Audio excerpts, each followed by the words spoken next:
Good morning and welcome to the Calaveras County Board of Supervisors meeting for May 9th, 2023. We will be beginning with the closed session agenda. Madam Clerk. Closed session for today, May 9th. Item 1, pursuant to Government Code 54956.9D2, conference with legal counsel, re-anticipated litigation, one case, significant exposure to litigation. Item 2, pursuant to Government Code 54956.9D1, conference with legal counsel regarding existing litigation, Rose Leanne Bell versus Calaveras County et al., Calaveras County Superior Court Case Number 22CV46491. Thank you. Is there any public comment on either of these items? Online? There are none online. In the room? Seeing none in the room, we will move to closed session and we'll return to these chambers at 9 o'clock. Thank you.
You're good. All right, good morning, and welcome to the Calaveras County Board of Supervisors meeting for May 9th, 2023. Supervisor Toffenelli will not be joining us today, so I get to chair this meeting. So here we go. We'll begin. We came out of closed session, so please, if you're able to, stand for the Pledge of Allegiance. Supervisor Stockton, will you lead us? Thank you, Chairman. Ready, begin. I pledge allegiance to the flag of the United States of America and to the republic for which it stands, one nation, under God, indivisible, with liberty and justice for all. Thank you very much. We'll move on to staff announcements. Stacy? Sorry? Staff announcements? Yes. Oh, excuse me. Report out in closed session. I can report out. There's no reportable action was taken in closed session on either item. Okay, thank you. Thank you. Dolly's going to have to wait a second. Oh, here she comes. All right, staff announcements. Just so you know, this is coming to announce with me. Ms. Lane? Good morning, Honorable Board, CEO Hitchcock. My name is Terry Lane. I'm the Executive Director of First 5 Calaveras, a division of the Health and Human Services Agency. I'm happy to be here this morning to talk about a collaboration with the Calaveras Community Foundation. We're excited to announce that we have brought Dolly Parton's Imagination Library here for the young children in Calaveras. This program provides free books to children that are ages 0 through 4 years old by mailing a book to their home every month. Eligibility is easy. The child needs to live in Calaveras County, be a child under 5 years old, and have an address where the book can be mailed to. Enrollment is easy as well. A parent or guardian may call First 5 Calaveras at 209-754-6914, or they can fill out a registration form that's at the libraries, at the preschools, and they can mail this directly to First 5 Calaveras, or they can go onto the website. It's imaginationlibrary.com, and they can sign their child up that way. So it's that simple. The Dollywood Foundation gives us a guideline of enrollment based on the nation's average. So they say that after a year, an affiliate should hit about 20% enrollment. We have reached that mark after 7 weeks. With an enrollment already of 412 local children in the program. Our goal is that the eligible 1,937 children in our county, that everyone will enroll for free books. So there's only 1,500 to go. So please help us spread the word. I have some registration forms and some little Imagination Library pins for you. Thank you very much. And our staff hopes to see you at the Frog Jump this afternoon. So thank you. Thank you very much, Terry, and thank you very much, Dolly, for joining us today. Ms. Medina. It's kind of hard to beat Dolly Parton. But It's tough to beat. Good morning, Vice Chair Garamendi, honorable board members, the County Council, and our CEO Hitchcock. Elisa Medina, Environmental Management Agency Administrator and Environmental Health Director. So Memorial Day is coming up here pretty soon, just around the corner. And this is the unofficial opening season for pools. Those are our public swimming pools. Environmental Health recently sent out an email. We blasted the email out to our pool operators, and it's a newsletter which educates our pool operators and owners regarding things that they need to do to maintain their pool and to get ready for our health inspectors. Included in some of that information that we did send out to our pool operators and owners is a self-inspection checklist, and anytime those pool operators can call our office and ask questions regarding their potential inspections. So we're there to help them out. So our health inspectors will be visiting the public pools permitted under environmental management over the next couple of months, and we want to make sure that they're ready for us.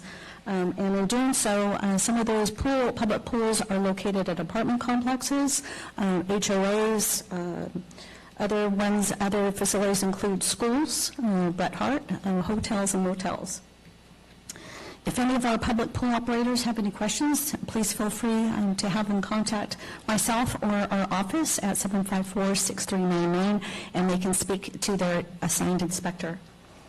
So next, moving on to animal services. We are getting ready for another event, a free rabies and microchip clinic, to be held here at the Government Center on Saturday.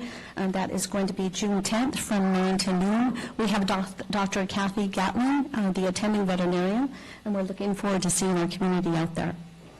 In April, our dog volunteers gave over 604 hours of their precious time to help assist us with our pups and our dogs. And also in April, our cat volunteers gave over 104 hours of their precious time to assist us. That is all I have. Thank you. Thank you very much. Other staff announcements? Ms. Glenda? Good morning, Vice Chair, Honorable Board, Kathy Galino, Economic and Community Development. Exciting news. We are getting even more close to getting the runway, our airport runway, resurfaced. We're going to have a closure next week, beginning on Wednesday through Thursday, which will be off-peak. So it will be from 6 p.m. in the evening till 8 a.m. in the morning. Then the following week, May 22nd through May 29th, the entire week, the airport will be closed for resurfacing. So if there's any questions, please feel free to reach out, and we're getting it done. Thank you very much. Thank you. Other staff announcements? Seeing none, we get to move on to recognition and acknowledgement, and it is great to see so many familiar faces in this room. A lot of good times. So let's start with Calaveras High School, and as you see, we got the colors out today. Blooming, ready to go. We're going to pass it to our Calaveras High School graduate. And you did graduate, right, Supervisor? Supervisor Garamendi, they didn't want to see me another year. And just to see so many of these valedictorians, I'm really glad that you took your education seriously. I would have become a lot more structured a lot earlier and made it a lot farther if I had followed the route that you had. So this is phenomenal, something to be proud of. So this is a proclamation recognizing the 2023 valedictorians from Calaveras High School. Whereas each year an elite group of students meets the academic standard necessary to be declared valedictorian for their graduating high school class, and whereas the coursework completed is difficult and the competition for such an honor is competitive, and whereas these students serve as role models for their classmates and underclassmen through exemplifying critical thinking, effective communication, problem solving, and organizational skills. And whereas in addition to achieving a cumulative grade point average of 4.0 or higher, these students have demonstrated many admirable qualities such as integrity, hard work, determination, and a commitment to excellence throughout their 4 years in high school. And whereas these students are honored at their high school graduation ceremony, but because the achievement is so significant and worthy of commendation, the Calaveras Board of Supervisors wishes to recognize them as well. And whereas, excuse me, if I mispronounce anybody's name, it's the Calaveras High School valedictorians for 2023 in order of class rank are Lyndon Olmstead, 4.341, Caden Jones, 4.283, Talia Fuller, 4.256, Tanner Wright, 4.239, Ellie Golding, 4.182, Madison Boyd, 4.174, Madison Bernasconi, 4.140, Grace Damon, 4.114, Rita Araujo, 4.091, Braden Brin, 4.089, Elizabeth Seeley, 4.043, Merrick Strange, 4.043, Lanny Cup, 4.023, Rhiannon Cavender, 4.00, Brooke Nordahl, 4.00, Audrey Horlock, 4.00, and Ashley Reiger, 4.00. There's so many names on there that I actually went to school with their parents. Your parents would have done better if I hadn't gone with them. So, any public comment that would like to make a comment on this? Any proud parents, students that would like to stand up? Teachers, principals? Thank you.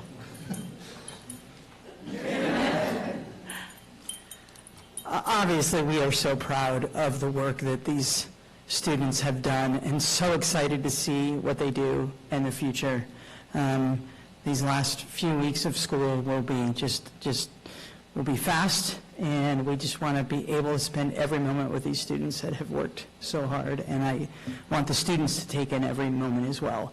But I do want to say one thing. These students were in the center of COVID shutdown, and it was not easy, right, to learn from home. Some felt it was really easy. Most felt it was difficult. We lost a lot of student engagement, but all of these students stayed engaged, right, kept their grades up, even through the state mandate of hold harmless for a semester, and I just want us to remember what they've done. This will be something that they can carry through life because of the need for persistence and resiliency through that. So I bow to all of you. I'm so proud.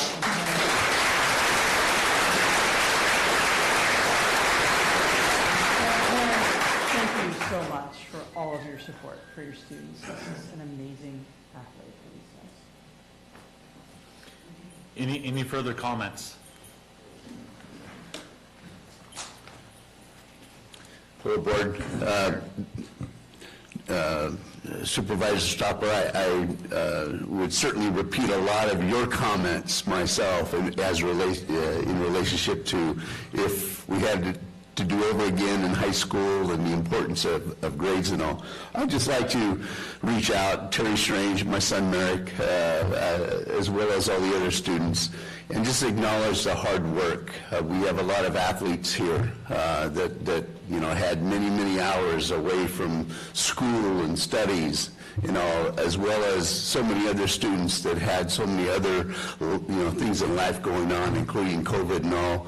At least for us, my family, Muriel, Merrick's sister, was in the middle of COVID, so unfortunately she was also valedictorian but couldn't participate in this kind of event. So it's really very much appreciated by the Strange family, as well as I'm sure all the others of recognition today, and thank you for taking time out of your busy schedule. But again, kids, you did a great job.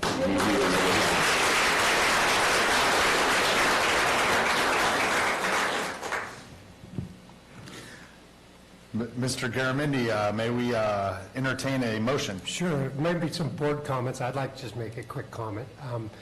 I know a lot of you kids, young men and women, obviously our kids went to school. You went to school with my son, and parents as well, and I agree with Ben, some of your parents that go back to high school myself with. But you have accomplished a great thing. You are some of the finest products that we're going to present out of this county. And go out in the world, see it, bring those ideas home. Run for this seat. Run for Ben's seat. Be a part of your community. We're proud of you. We want you to go out and do great things and represent this county well. And if you can, come on back and settle down. You'll find as you see the world, Calaveras is a pretty good place. So I want to congratulate you, and I want to thank the parents, because this is a journey no one makes alone. So we're very proud of you guys. Thank you.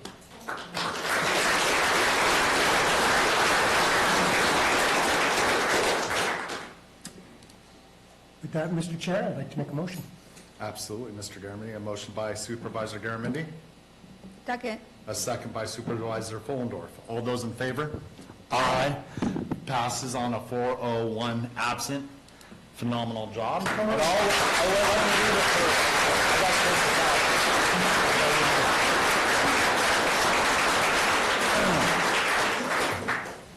Now therefore be it proclaimed, the Calaveras County Board of Supervisors commends these students named as valedictorians for 2023 on their impressive accomplishments.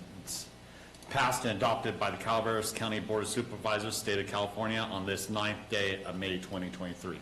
You rock. Come on up.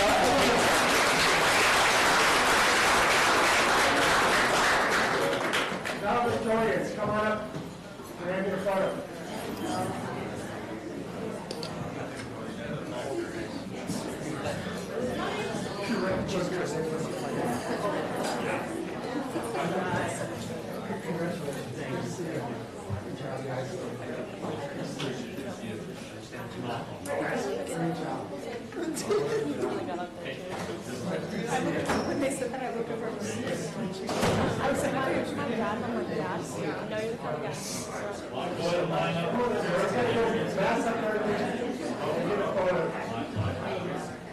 I don't think they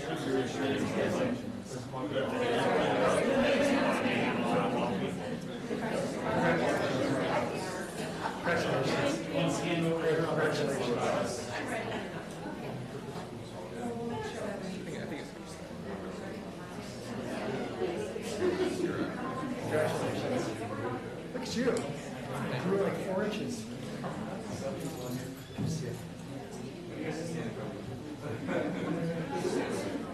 Yeah. Okay. Guys, we can make 2 rows in front of this tall guys here. Ladies.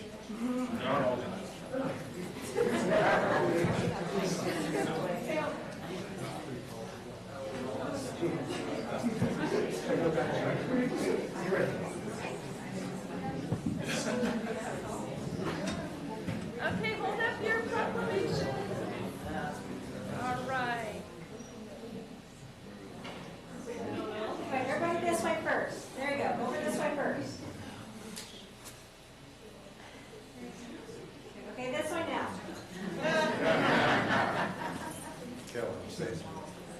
There we go. Everybody got the photo? All right, guys, thank you. Thanks, good achievement for your hard work.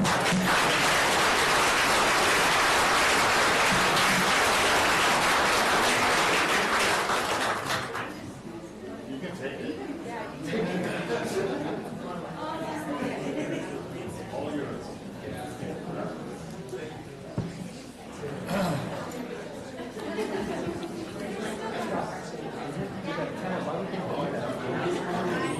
Thank you.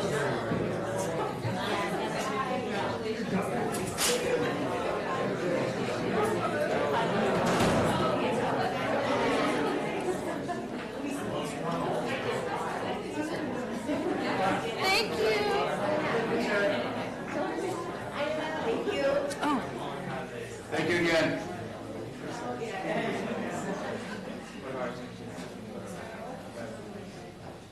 Carrie?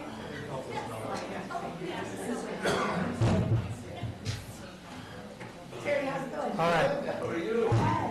We'll let everybody exit the room, and then we're going to get back to business.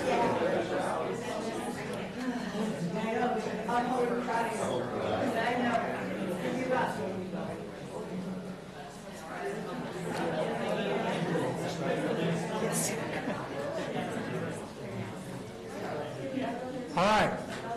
Board of Supervisors is now going to get back to business here, and I want to make a special thank you to Stacy, who did all the decorations and put this together today, so thank you.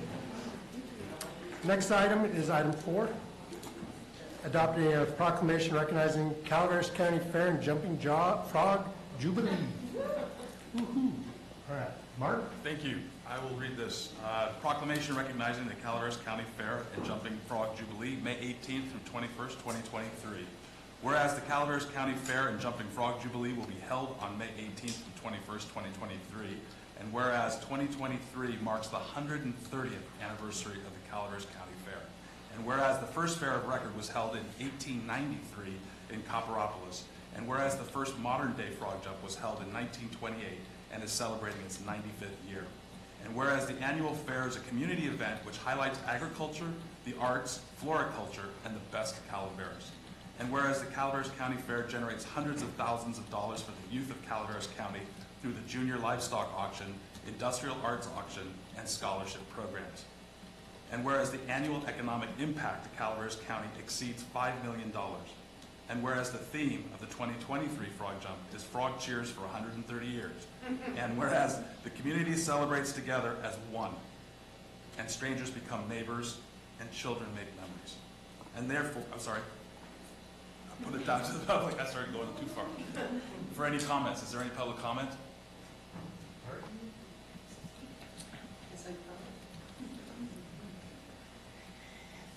We are very excited for our 130th year.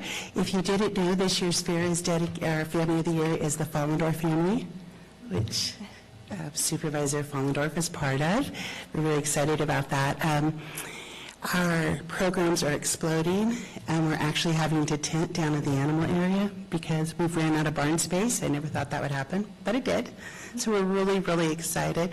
We want to thank the county for their support, and you are great partners. And so tickets are available at frogtown.org. We're going to have the frog wranglers here, jumping frogs here today as part of our tradition. And so we're just really excited. Thank you. Any other comments? Any comment online? There are no public comments online. Bring it back to the board. So moved. Supervisor Hubbard? Second. All in favor? Aye. Therefore, be it proclaimed that the Calaveras County Board of Supervisors proclaims the Calaveras County Fair and Jumping Frog Jubilee to be the signature event in Calaveras County. It is passed and adopted by the Board of Supervisors of the County of Calaveras, State of California, this 9th day of May 2023.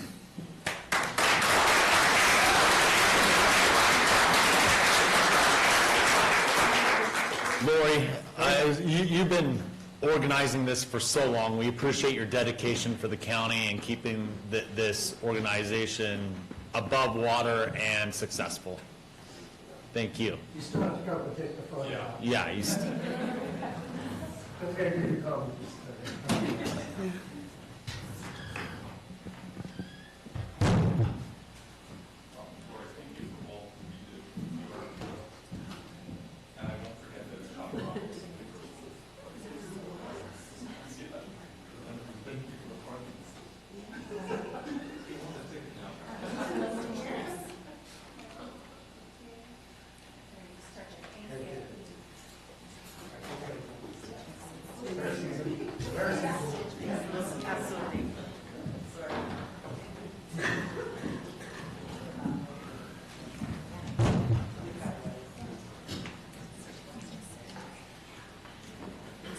Thank you very much, Supervisor Hubbard. Appreciate that. The next proclamation is item number 5, adopting a proclamation declaring May 2023 as Military Appreciation Month in Calaveras County.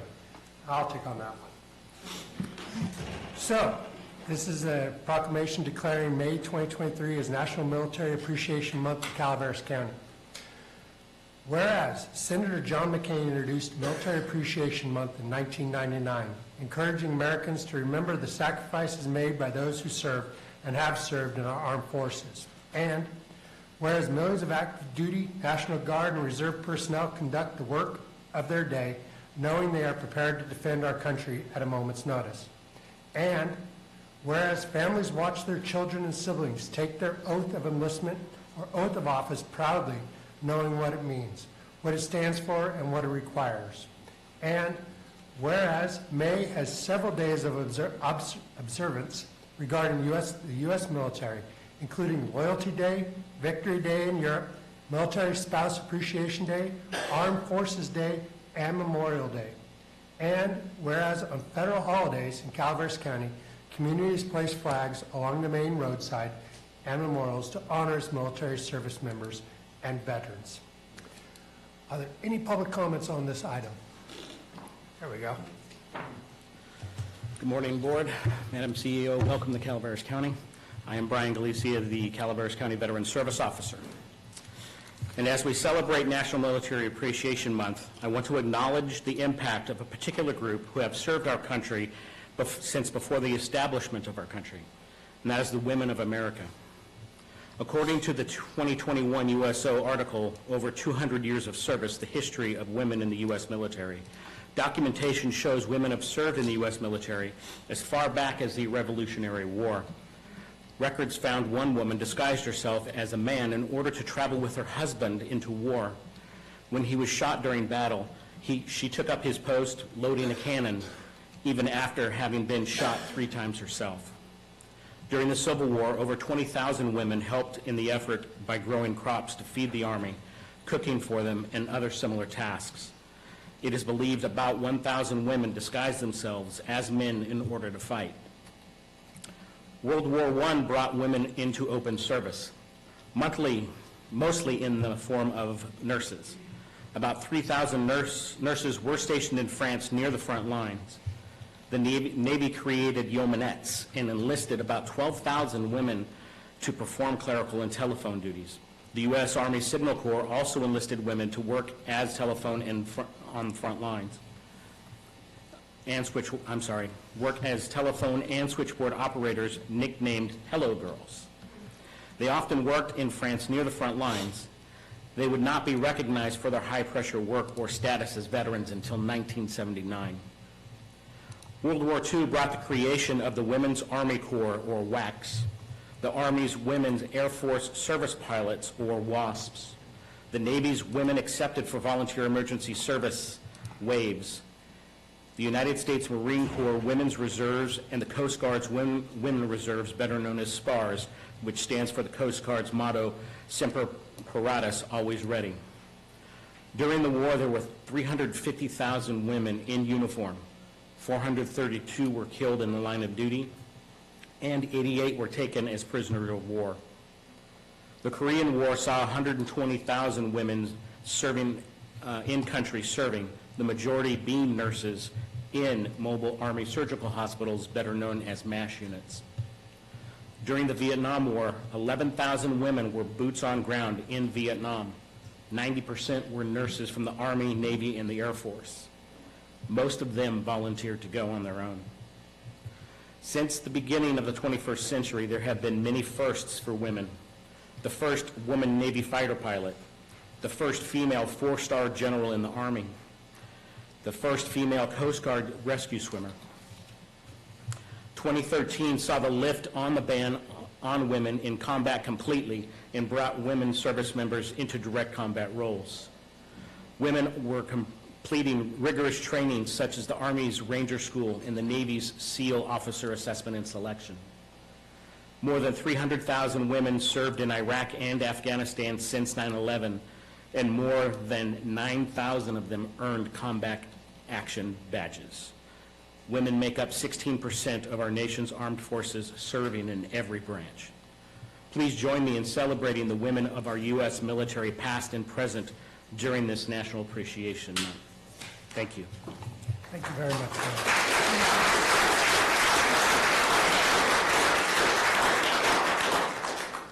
Carrie? Hello again.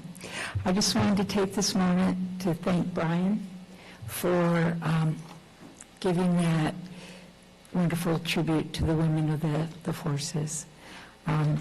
It personally hit me. My mom was a WAC, a woman of the Army Corps in World War II, and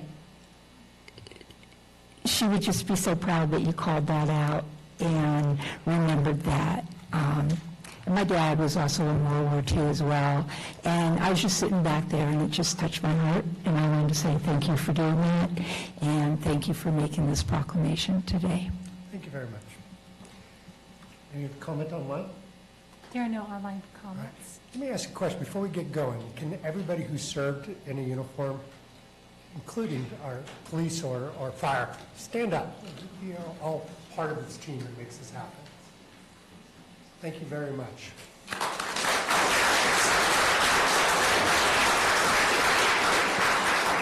Is there a motion?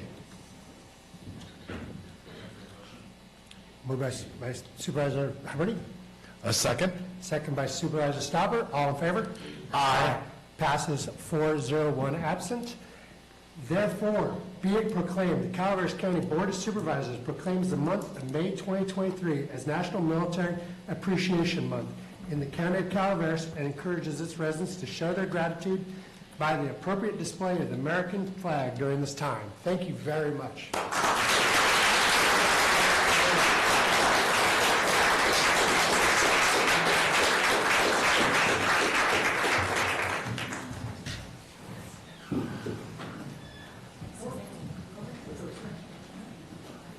We're not going to make Brian get alone. Okay.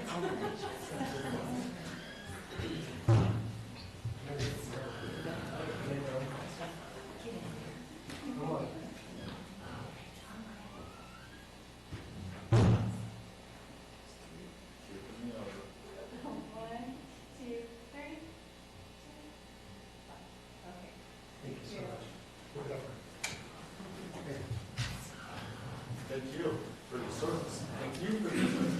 Thank you. All right.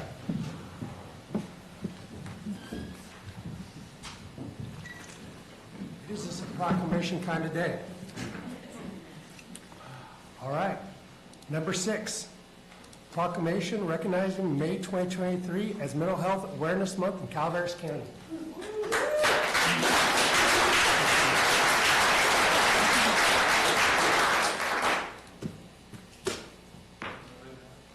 Who's got it?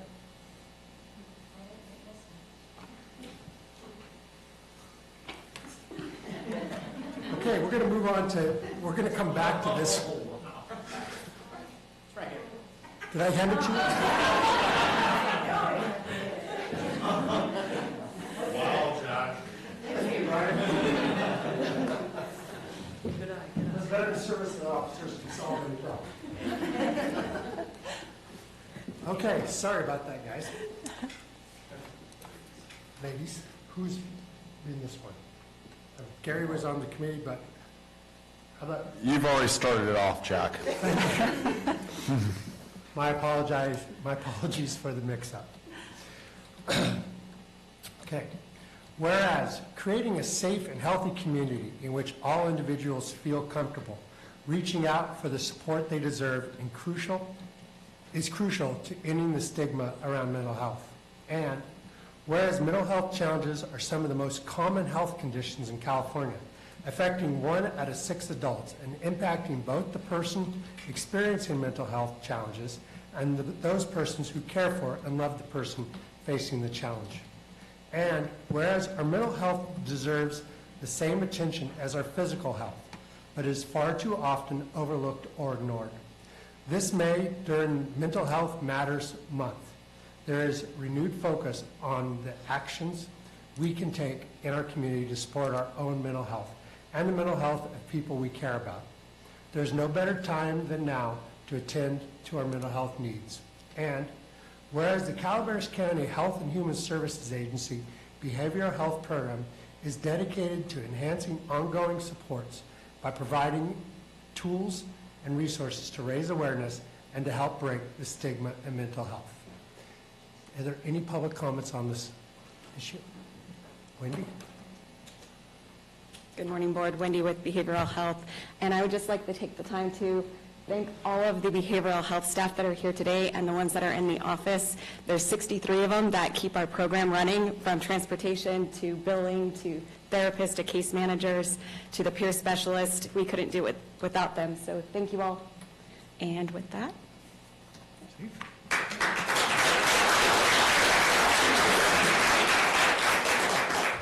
Hello, Board. My name's Steve, and I'd just like to relay a story about behavioral health. Back in March, I found out that my older brother had got murdered, and I was really despondent and recovering meth addict, and so all I wanted to do was go get high.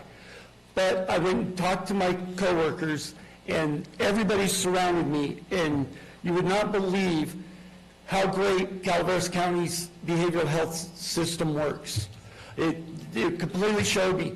Now, everybody says that because I asked that's why I got the help, but it's not true. It's because I trust these people, and that's what they do. They help people, and they make people understand that there is people that care about them. And I would just like to thank everybody, Wendy and everybody, for being there in my time of need. And I hope that if I can help out somebody in their time of need, that I'm there to do that. Thank you.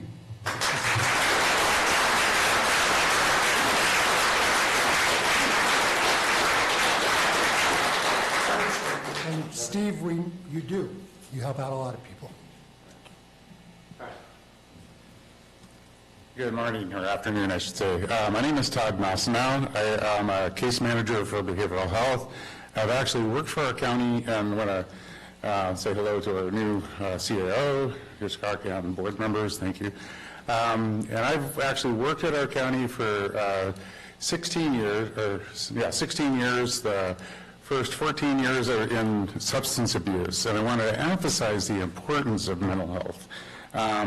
It is pretty much the earmark of every issue that we have in our community, you know, homelessness, incarceration, and suicide prevention, as we know. So it is incredibly important and valuable, the work that my coworkers do and our team does here for our county. I mean, it is the earmark. So like you already said in the proclamation, our health is important, but you can't have our health unless we continue to take care of our mental health. So thank you all. This is a very important proclamation. Thanks.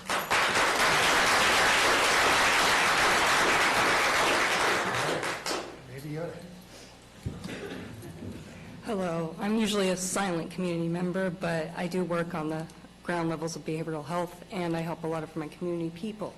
I just like to put out there, the more community environment and less stigma we can provide in our community for our mental health clients is the best. I hope within time we can grow more to that and offer more community, because a lot of our folks do not understand just going out and behaving in the community with others. They feel like they're stigmatized still to this day, even our LGBTQ, and I'd like to see that change and see more brought to our community in those fields, maybe concerts, maybe something free like that. So the work we do with my superiors is wonderful, and I am here to see change and to see difference, and I'm watching it happen. And the more we see that, it's going to be a beautiful thing. I am a longtime mental health advocate, family member, lived experience, everything. I've gone through death. I've gone through everything. I feel like I am seasoned to my work. But if I can meet a person where they're at and uplift them to a better situation in life, I'm going to do that. And thank you for letting me be employed here and be a part of my community. I appreciate you guys and everything we do from Ground One. Thank you.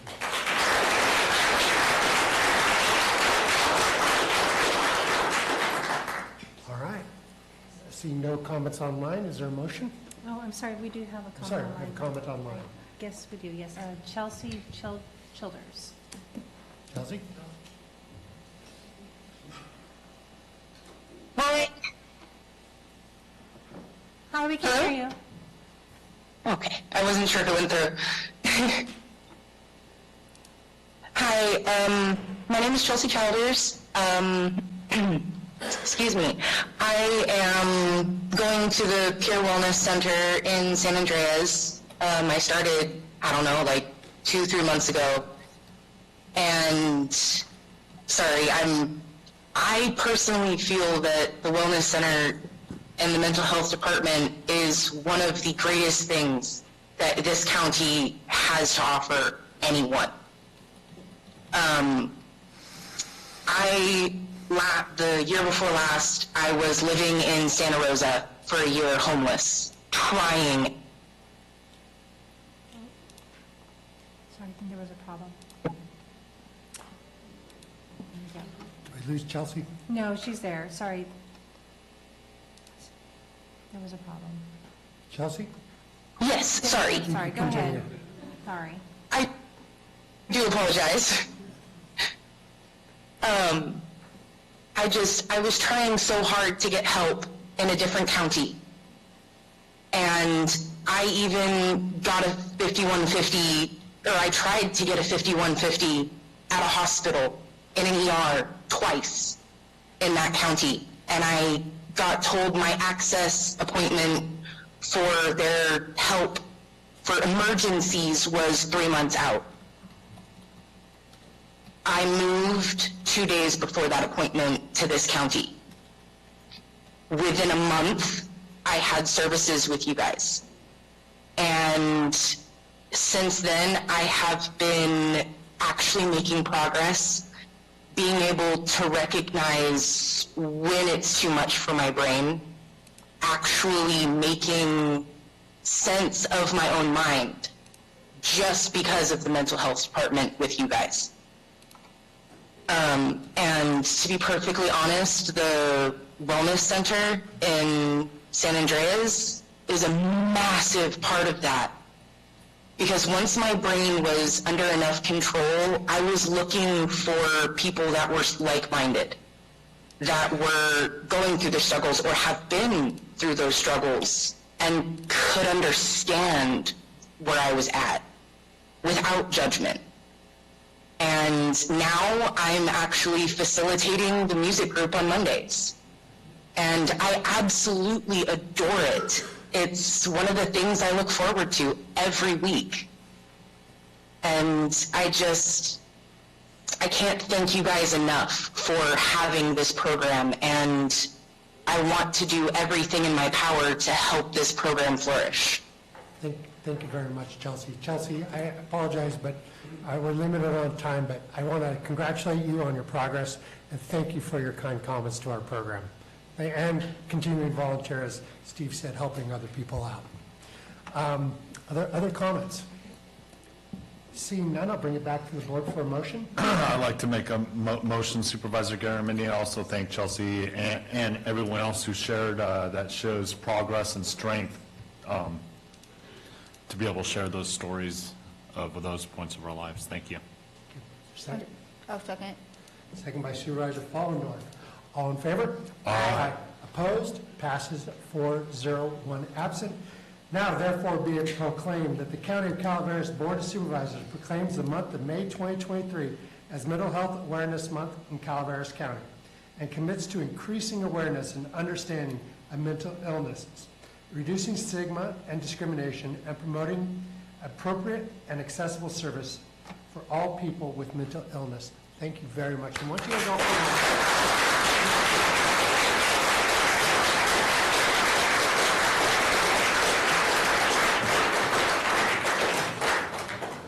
let's bring up everybody who works with mental health. Session. Well, I guess we all have some. Thank you.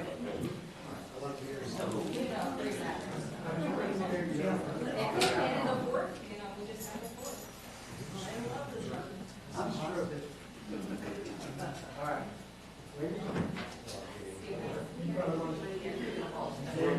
What would you like to say? All right, everybody squeeze in like for friends.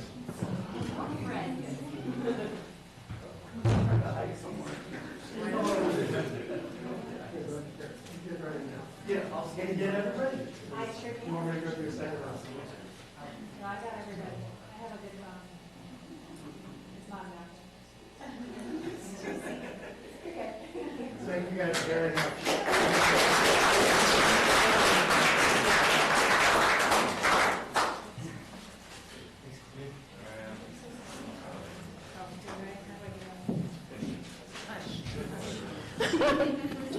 Never been back here for 20 years.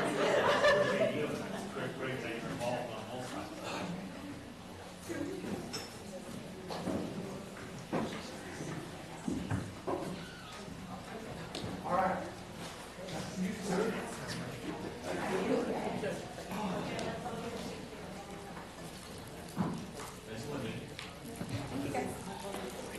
All right, moving on to item number 7. It's to adopt the proclamation declaring May 2023 as Foster Care Awareness Month in Calaveras County. Supervisor Fallon. Hey. Whereas the family is the foundation of any strong and healthy community, and whereas all children deserve to grow up in a supportive, loving homes where they thrive and prosper. And during these unfortunate times when children cannot remain safely in their own homes, the individuals and families who open their hearts and homes to foster children provide a vital service to the children and their communities. Whereas foster parents, including both relatives and non-relative extended family members, providing a central service to the community and caring for children and the youth in foster care. And whereas the importance of family structure is emphasized in foster homes that model family living as opposed to group care. And whereas stability and permanency for children and foster children is of the utmost importance. Whereas every child in foster care deserves to find permanency, which is defined as a permanent connection with at least one committed adult, and may include biological parent through reunification, or another adult family member, extended family member, adult siblings, or other important individual in the child or youth life who commit to the child through adoption or guardianship. And whereas dedicated care providers model strength-based and solution-focused engagement with children and youth in their care, and with the community-based and government entities providing services and support. And with that, I will open it up to any public comment. Good morning, Maylee Johnson. I'm the Deputy Director for Social Services for Calaveras. Resource parents, formerly foster parents, open their homes to their own relatives, to family, friends, neighbors, sometimes children they've never met, and allow those youth to remain connected to their families, their communities, their schools, while working through issues surrounding trauma, abuse, and neglect.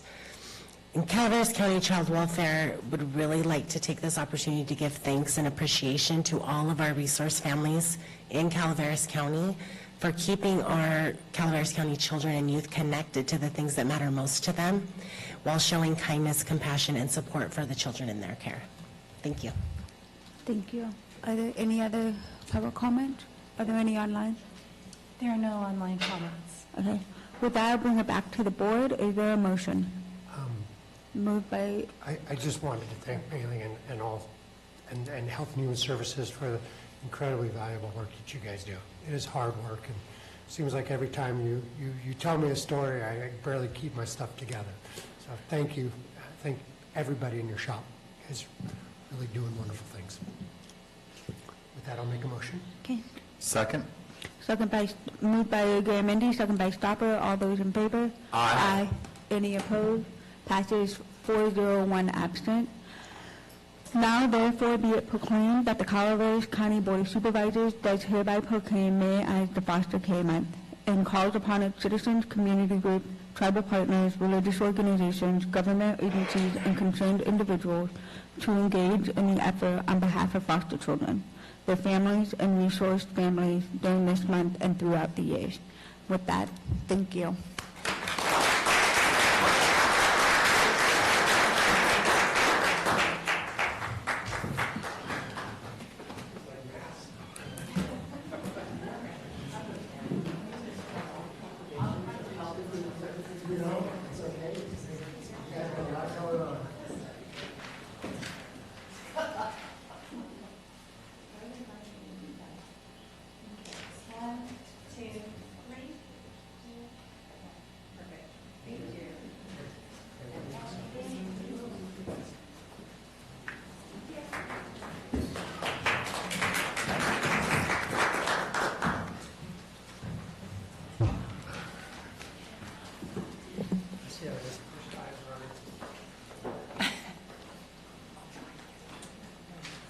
All right.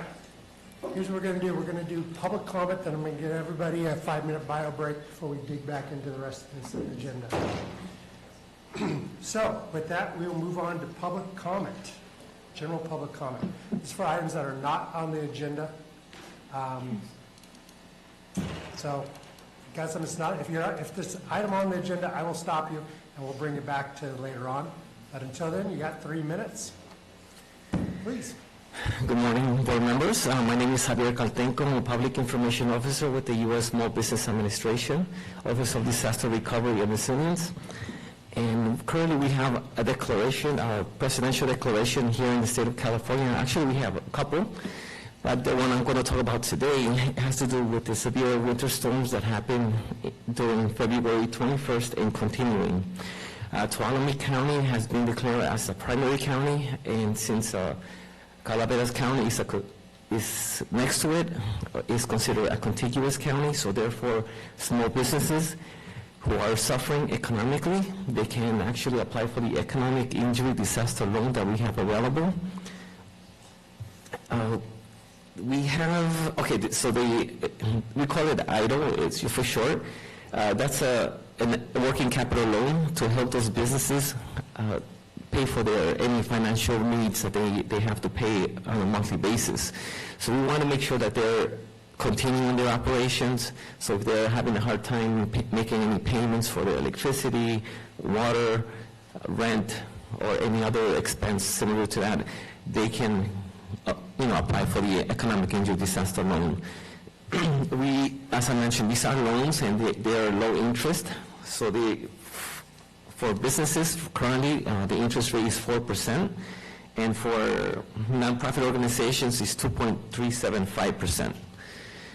We do have a deadline, so any business who's having a hard time making a payment, so they can apply until January 3, 2024. So we recommend any individual to please, apply before the deadline. They can go to our website, sba.gov, and they can look at the disaster assistance there, and they can apply there. We also have an 800 number they can call. It's 800. Sorry, I just want to make sure I got the right number. 659-2955. They can also call there, and they can request for an application. And I think that's all I have for now. Thank you very much. And much appreciated to our federal partners. Yes, thank you. Other general public comment?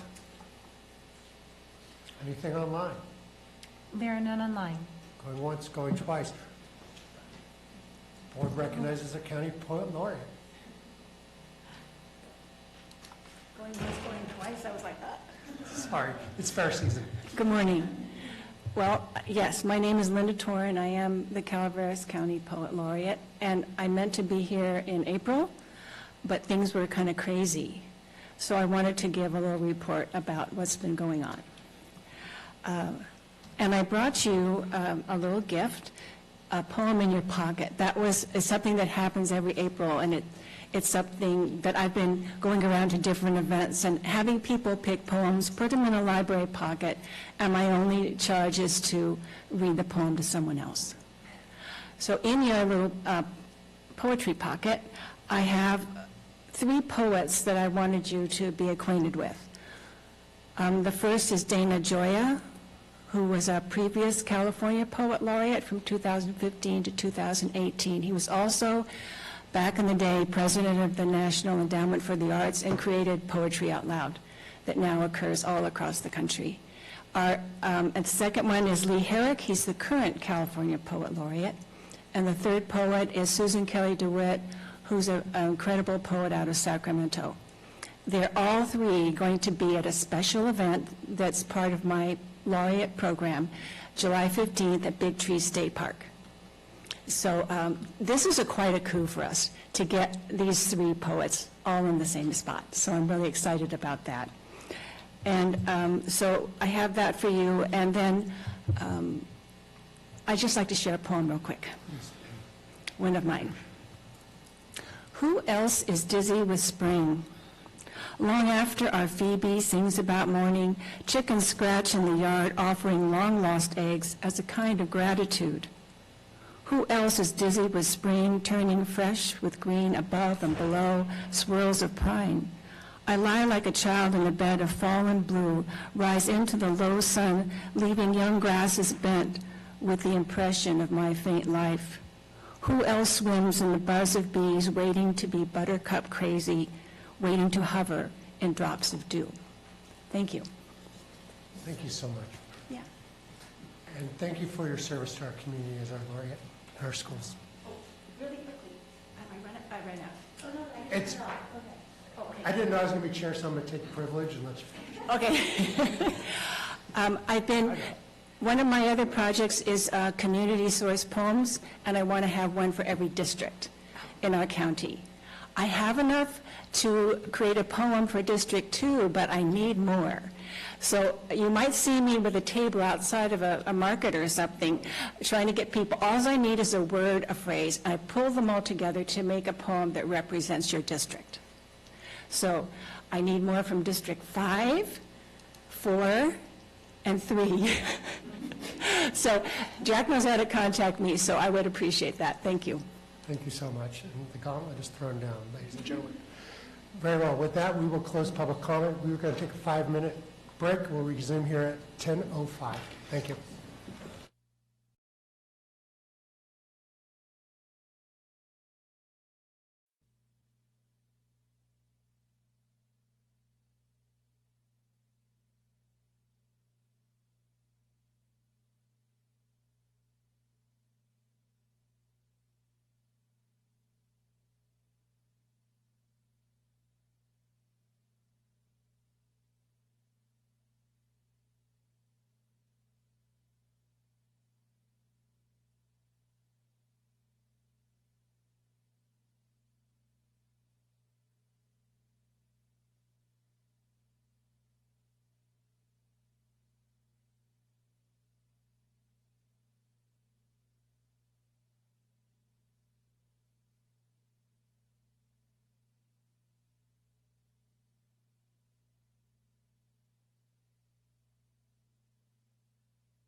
Ready? All right.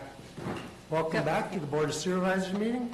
We'll move on to consent agenda. We will be pulling item 18 and 19. Is that correct, Madam CEO? Yes. Okay. Good morning. Robert Packinger, Public Works. I'd like 18 and 19 pulled. We'll put it off for another meeting. Thank you very much. 18 and 19. Is any Board of Supervisors interested in pulling an item from the consent agenda? Other than 18 and 19. Hearing none. Any member of the public? Seeing none. Anything online? There are no online requests. Okey dokey. Very well. Is there a motion for the remainder of the consent item regarding excluding 18 and 19? Moved. Moved by Supervisor Follendorf. Is there a second? Second. Second by Supervisor Stopper. All in favor? Aye. Passes 4-0, 1 absent. Thank you very much. Okay, we're going to move on to the regular agenda. Madam Clerk, lead us in. Item 21, informational item, OES, receive a tree mortality program implementation update from TSS Consultants. Cameron? Good morning, Vice Chair and members of the Board, County Council, and CEO Hitchcock. I am Cameron Bardwell with Calaveras County OES, and today I am introducing Tad Mason with TSS Consulting and our tree mortality program. May I come in? Absolutely, please.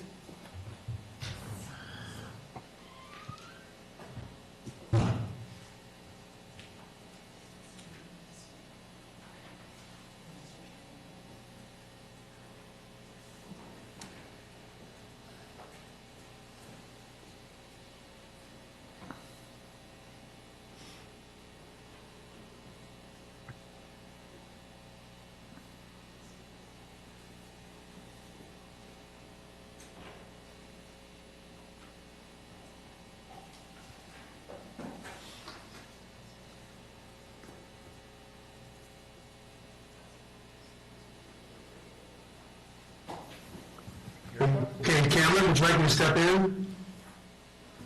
Yes, please, Tad. Great. Good.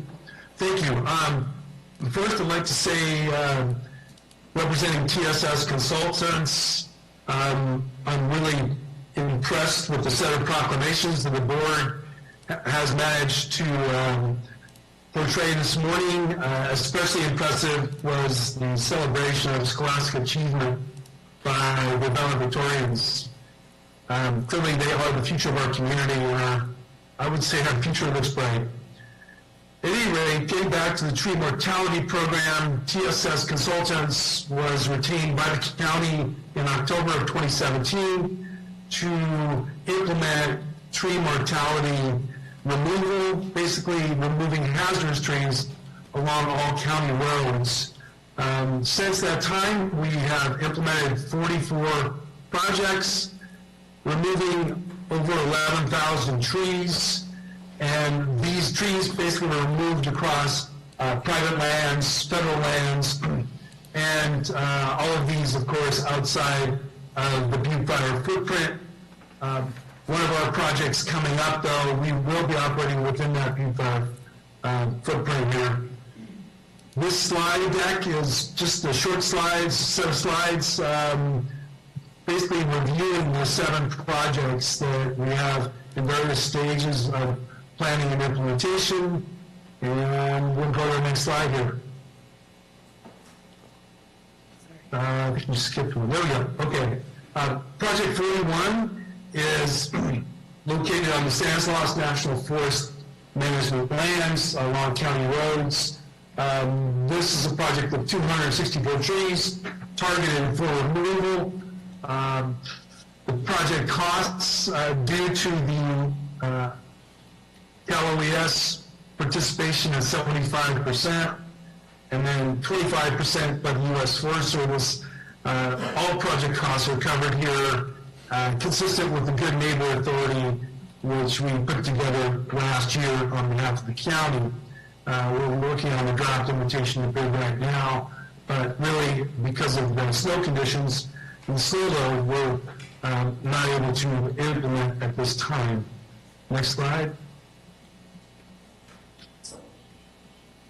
Project 42 is between Big Trees Village and the county line.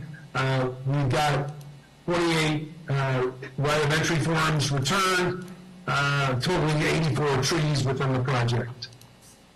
Project 43, which will be implemented first up this year, is located within the perimeter of the Butte Fire.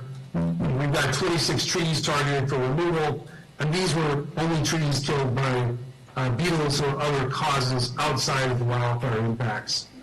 The draft invitation to bid has been developed, and we hope to implement it here soon with the dry weather. Next. 44 is located within Big Trees Village. We've got heavy participation, 148 right of entry forms returned. Right now, due to snow load, our tree marking is on hold, but we will get back to it as the snow recedes. Project 45 is in Blue Lake Springs and other subdivisions, of course, within the Orlando area. We've got 166 right of entry forms returned, and we're in the process of marking, well, we're just wrapped up the marking of Project 45, and we have developed the invitation to bid that will be on following Project 43 in the Butte Fire footprint. Next slide. 46 is right along Highway 4, between Hathaway Pines and Angels Camp. We've got 36 right of entry forms, and we're awaiting more entry forms before we start marking trees.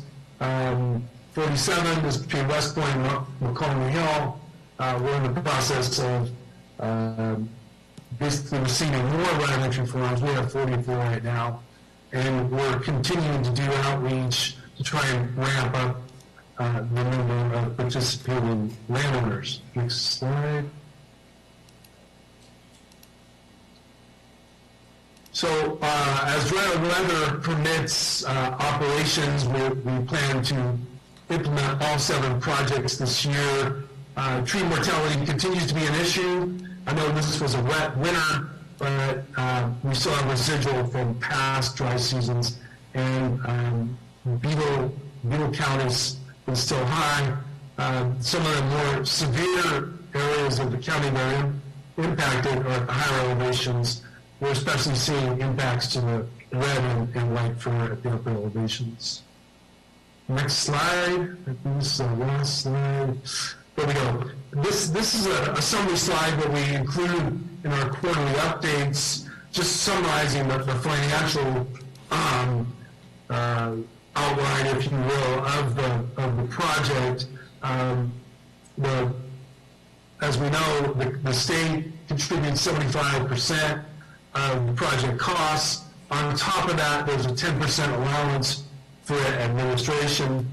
In past years, CAL FIRE did commit 25% funding as part of their local assistance tree mortality reimbursement. That has ended.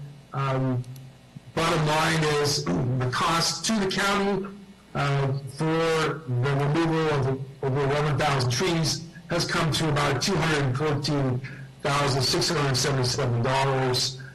When you think about that on a per tree cost, that comes in at about $18 per tree, a pretty good return on investment for removal of hazard trees along county roads. Total cost per tree, though, all in, is a little over $500. So with that, I will pause and take questions. Are there any questions from the board? Steve, could you tell me how we can get a better rate of these right of entry forms returned to you? Right. Very good question, Supervisor. Thank you for asking. We're perplexed about this as well. We've actually traditionally used press releases that are issued every quarter at a minimum, and they're featured typically in the weather load. We also have been using in the past Nextdoor, as well as Facebook, social posts, and have even reached out to local radio stations. So What I'd like to do, Supervisor, if I could, is let me confer with Cameron and see if we can't come up with some other options for additional outreach. We would absolutely like to see more participation, especially from the private landowners in the county. Of course, the federal agencies, Bureau of Land Management and U.S. Forest Service are completely at the table and no issues on those properties. It's the private landowners sometimes that are a little more reluctant to participate. But if it would help at all, I would like to be involved and see if we can get some boots on the ground for you. I appreciate that, Supervisor. Thank you. We will be circling back. Thank you.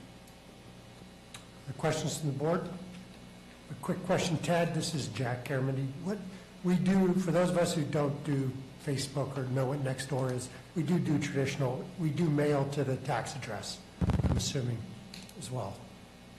Oh, yes. We absolutely mail these right of entry forms to the parcels with a self-addressed stamped envelope asking for a response. So in many cases with these projects, we'll do several mailings trying to make sure that we get complete coverage. So we'll continue doing that. But Vice Chair Garamendi, if you've got some thoughts on other outreach, we're open to it. We've struggled with this for 5 years together. I've not found the silver bullet. So are there any comments from the public? Cameron, is there anything more in this presentation? This informational item? No. All right. Thank you very much, Tad. Thank you very much, Cameron. Appreciate it today. Take care. Okay. Brian, you're up next. Item 22, Madam Clerk. Item 22, informational item, Adult Services, receive a semi-annual report from the County Veteran Services Officer.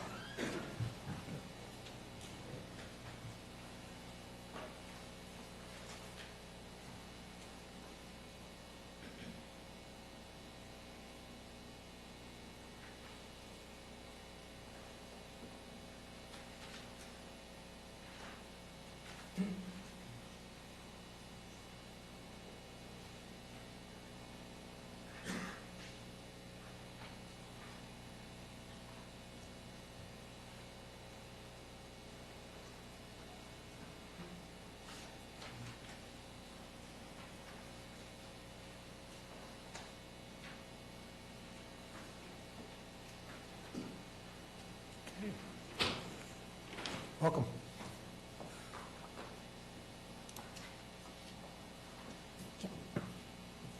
Once it goes red, do it one more time. And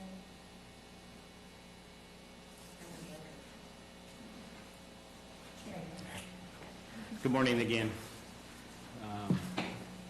Once again, I'm Brian Galicia, County Veteran Service Officer, and I am here to present my semi-annual report to you on the work that our Veteran Service Office does for our community.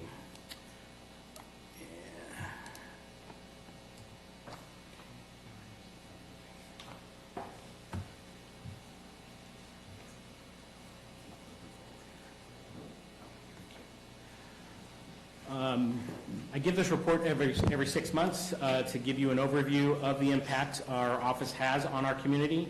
Some of the information in today's report is taken from the California Association of County Veteran Service Officers and some from local records as well.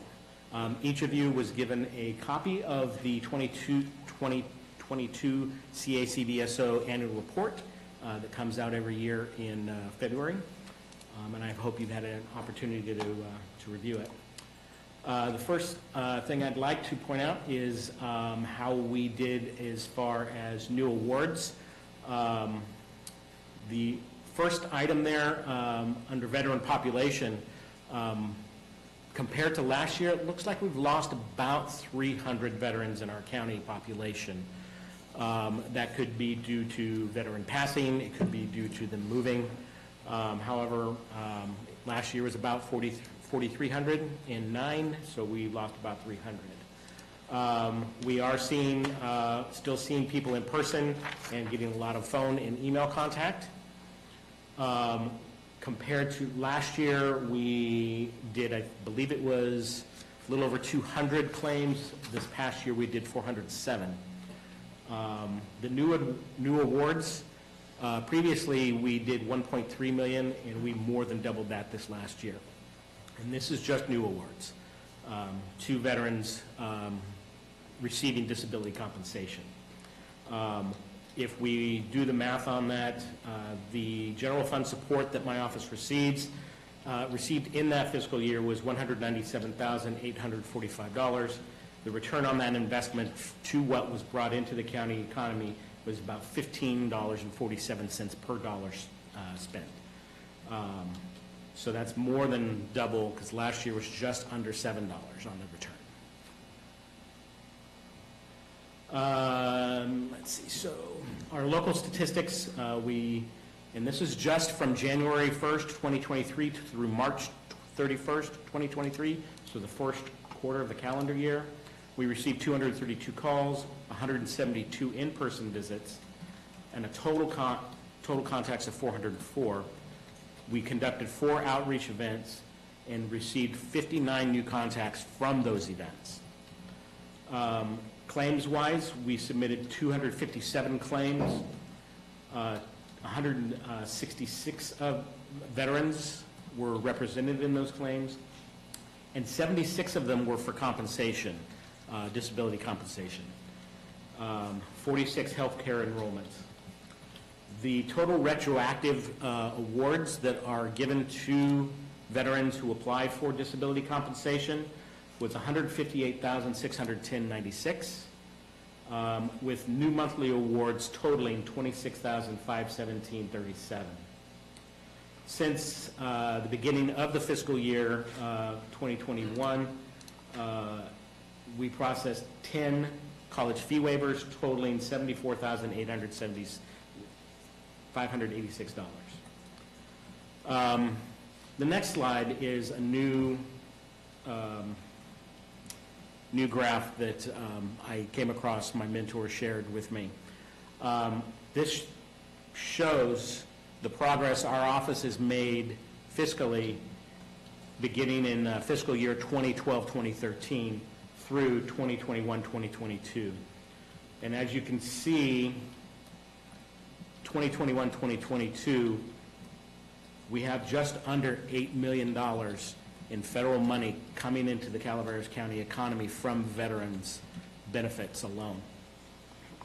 And it's continued to increase. We did have a little bit of a lull in 18-19, but surprisingly during COVID, we continued to do our work, and we still grew.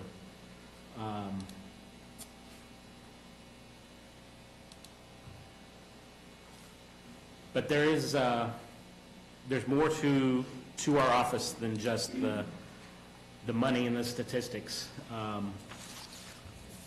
Back in last year, I read a success story that we had printed in the annual report. But this year, I wanted to read a different kind of success story.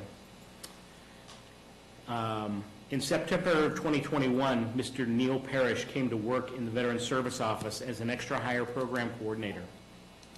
Neil came to us after retiring from Calaveras County Behavioral Health earlier in the year, and had also previously retired from behavioral health at VA Medical Center at Mather. In February 2022, Mr. Parrish began hosting a bi-weekly veteran support group at our offices in Valley Springs. The groups are not counseling or treatment, but are simply a safe place for veterans to come and just talk to other veterans. As Neil would say, something one veteran says may help another.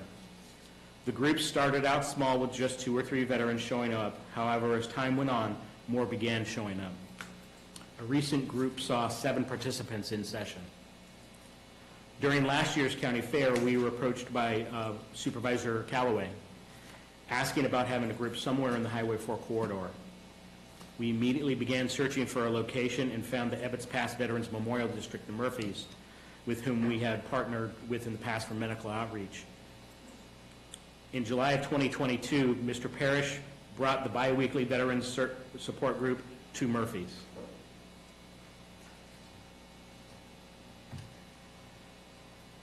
The average number of attendees in the Murphy's group is currently 5. Just last month, on April 3rd, Mr. Parrish brought the Veteran Support Group to veterans in Copperopolis. We look forward to the group growing as the others have. In the words of a local Vietnam veteran, the atmosphere is welcoming, comfortable, and informal, and is a safe place to listen and share. No judgments. We have all been there. No matter your branch of service or job, we are a brotherhood, not strangers. I belong there. I am safe and at ease. We listen and immediately understand their stories and thoughts. You learn by listening. You heal by sharing. We are brothers and sisters, body and soul. We don't wear our old veteran hats to impress. We wear them to find each other. The support groups are not the only place a veteran can talk in a safe environment. Mr. Parrish also has one-on-one discussions with veterans who just need to have somebody to listen to them, someone they can trust. Mr. Parrish has an uncanny ability to make veterans feel at ease.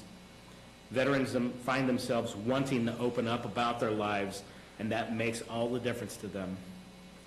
The success of this program is in part due to the hard work, dedication, and passion Mr. Parrish has for working with veterans. However, it wouldn't be a success if not for the courage of the veterans who participate in the groups to just come and talk rather than keeping to themselves. It's life-changing. We currently have veteran support groups in Valley Springs the first and third Tuesday of every month from 1 to 2:30. Murphy's the second and fourth Tuesday of every month from 1 to 2:30. And Copperopolis at the Fire Protection District Building the first and third Monday of each month, once again from 1 to 2:30. And we are currently looking into interest for a new group in the Glencoe West Point area. And Mr. Parrish is also looking to develop a women's veterans group for veterans or their spouses. And to date, he has seen about 130 veterans since he's come to help. Thank you. Thank you very much, Brian. Any questions from the board? Questions? Not so much a question, just thank you for our service to our veterans in the area. Yes, they're a part of your brotherhood, but you know, these people do the work so that we can be able to have the opportunity to sit where I'm at today and be able to work with the people in the community, and has preserved our rights. And you know, the ongoing work from everything they've had to go through to be able to retain our rights. You know, I appreciate your work in helping them through that. Thank you. Comments from the public? Court? Good morning, Chair, members of the board. Corey Allen, Health and Human Services Agency. As you know, the Veterans Division is a critical component within Health and Human Services. And I have to acknowledge the outstanding work this team does. They are so tiny. 5 people. One is out. And they are growing exponentially, and I really appreciate that effort. I don't know if you stated it, but the Veterans Services will be at the fair this year. Yes. And I want to make sure that we acknowledge that, and maybe, Brian, you can finish that thought. But again, thank you for listening to this presentation, and thank you, Brian, and to the team. Thank you. And we invite everyone to come out and see us at our booth. We'd be happy to see you. Thank you. Thank you very much, Brian, and I appreciate you working on that group up country. You're a kid from Railroad Flat. You know where they are. Yes. So thank you very much. If nothing else to report on this, thank you very much. Oh, one more public comment. Good morning. My name is Susan Gleason, and I'm the program manager of the Adult Services Unit. And I really just wanted to highlight this veterans group. Not only do I get to lead, but I really get to walk alongside Brian and his amazing leadership. I'm learning a lot from this team, but I really wanted to highlight the work that they do every day. Brian, thank you for your amazing leadership. I want to thank Angela and Phil and Neil for the work that they do every single day. It's truly amazing, and they have such passion for the work they do. So thank you. Thank you. Thank you, Mr. Bishop, as well. Thank you very much. Thank you, Brian. Okay, we are moving on to Item 23, Ms. Medina. Item 23, informational item, Environmental Management Agency, receive a presentation on the new Calaveras County Animal Services Cat and Kitten Foster Program. Good morning, everybody. Hello again. Lisa Medina, Environmental Management Agency. I would like to introduce Michael Vasquez, our Animal Services Manager, who, great kudos, foster program. Good morning, Vice Chair Garamendi, and good morning, honorable members of the board. Like Lisa said, my name is Mike Vasquez. I manage the day-to-day operations for our county animal shelter. Thank you for having us today. So what this program entails, you all received that information in your board packet. It's a brand-new program, something that we haven't had in 20 plus years, probably throughout the history of animal services. So we're real excited to be implementing this program. Some of these program objectives and goals include making sure that the cats and kittens will enable us to reduce overcrowding of the shelter and dramatically improve our standards of care and health for the animals in our custody. Some of our key goals include to raise the standards of health in animals and reduce the euthanasia of potentially adoptable animals in our care by providing them with a safe environment, less stressful, ways for them to mature and develop social skills and or recover from injuries or illnesses. Being in an animal shelter is really stressful to animals. As a matter of fact, one of our environmental health coworkers rescued a dog up in Arnold this morning that was on the freeway about ready to get hit. So we're always consistently responding and having to react to those animals in our community. It also ensures that the animals have reached the appropriate level of maturity and that they are being spayed and neutered to prevent other little unwanted kittens and cats and also dogs and puppies in our community. It also helps us to increase the adoptability of their animals by socializing them and making sure that they are ready to develop those deeper relationships with their humans. So part of the foster care program includes a couple different steps. Number one, an application process. This is our foster care application. And I'm sorry that I didn't include that in the packet. I should have done that, but that's my bad, not Mike's. And so what's going to happen is the potential foster will submit the application to CCAS. Michael will review the application and make sure that they meet all the checks and balances. They will have to review the manual, and part of that manual that was developed includes things such as overview of the responsibilities and policies, kitten proofing, and this I want to clarify that this particular foster program that we are implementing is for cats and kittens only at this time. We are going to be working on the puppy and dog. That takes a little bit more, a little navigation on our part, but we are moving forward with that as well. Included in that is, how to socialize your cat and kitten, cat proofing a room. What are some other things? Yeah, making sure that you have the correct items, food, water bowls, litters, making sure that there's no hazards in the home. So kind of like taking a little baby home, you want to make sure that they can't get into toxic chemicals or have other animals that may potentially injure the animal. So knowing how to introduce any foster animals to your resident pets, so that'll be important during the training and orientation. And Michael will be doing the orientation and training himself. So this is going to be an event, and we're real excited about it. I know we have a lot of support from our community and from our board and from our stakeholders and our community focus and our volunteers, and we're real excited to do this.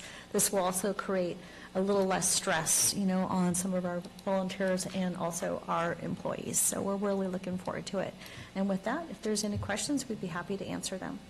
Thank you. Any questions from the board? Supervisor Haverty. Hi, Lisa. Hi, Michael. Hello. First of all, thank you so much for all the work you do. I've been by multiple times and seen how it's amazing your passion for these animals. Could I just ask, is there a time frame for the foster care for the dogs? Because I think they suffer far more than the cats do, just by what I've seen. Well, that's something that I'll have to discuss with Michael, but we are working on it currently. We're looking for some out there at some other jurisdictions that have a program that we can kind of mold to our uniqueness as a rural county. Yeah. So, Mike? Yeah, we'll expedite that, because you're right. Well, right now, we do have a much larger need in our doghouse than our cat house, which is usually the opposite. But, we don't want to reinvent the wheel for this program, so like Lisa mentioned, we're looking at other agencies so that we can take, those as an example and then just, tailor it to our operations. So, yeah, absolutely. We are working on that. And we'll definitely Thank you. prioritize that. We're right in the middle of kitten season, so we just started getting some of the kittens in, and a lot of people, don't realize that, usually when we get the kittens and the mama comes along, so mama has to be, nurtured and taken care of, and then at the end of the fostering, we have to make sure that mama cat gets fixed as well. That's if they come with mamas. Oftentimes they're orphans, so then we're mamas. Yes. Yeah, to share a little story on that, I received a call from Mike and I call him Mike, a few weeks ago, and he goes, Lisa, I've got these kittens, and I'm going to have to take them home, because they have to be bottle fed. We don't have that type of access, and so some of those kittens, they have to be fed every 2 to 3 hours. Every 2 to 3 hours. So it's very time consuming. So that's one of the reasons why having these volunteers and these foster parents will assist us with that. I joked, I said they're more intense than my own kids. Thank you. Oh, thank you both very much, and congratulations on the foster program. Thank Are there you. any public comments on this item? Anything online? Lisa, Mike? None online. Thank you very much. And we'll be No back questions. with the dog and the puppy program. Thank you. Thank you. Great. Okay, we're making good progress, guys. Okay, we are on item number 24. Madam Clerk? Item 24, informational item, economic and community development. Receive a presentation from the Economic and Community Development and the Planning Department about the Parks and Recreation opportunities in Calaveras County, and receive the Calaveras Parks and Recreation Commission's annual report. Okay, we're going to take 2 minutes and let them set up. So stretch your legs. Start up again in a second.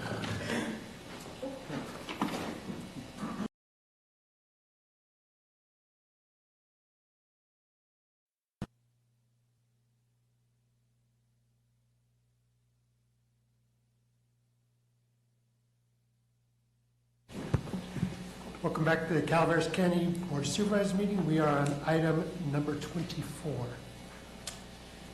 Did we already read that? Yes, I can read it again. Yep, go ahead. Kathy? Gabriel? Good morning, Vice Chair, Honorable Board, Kathy Galino, Economic and Community Development. To my left, I have Gabriel Elliott, who is our Planning Director, and you want to say good morning? Good morning, Acting Chair, members of the Board, Teresa, Sarah, members of the audience. Gabriel Elliott, Planning Director.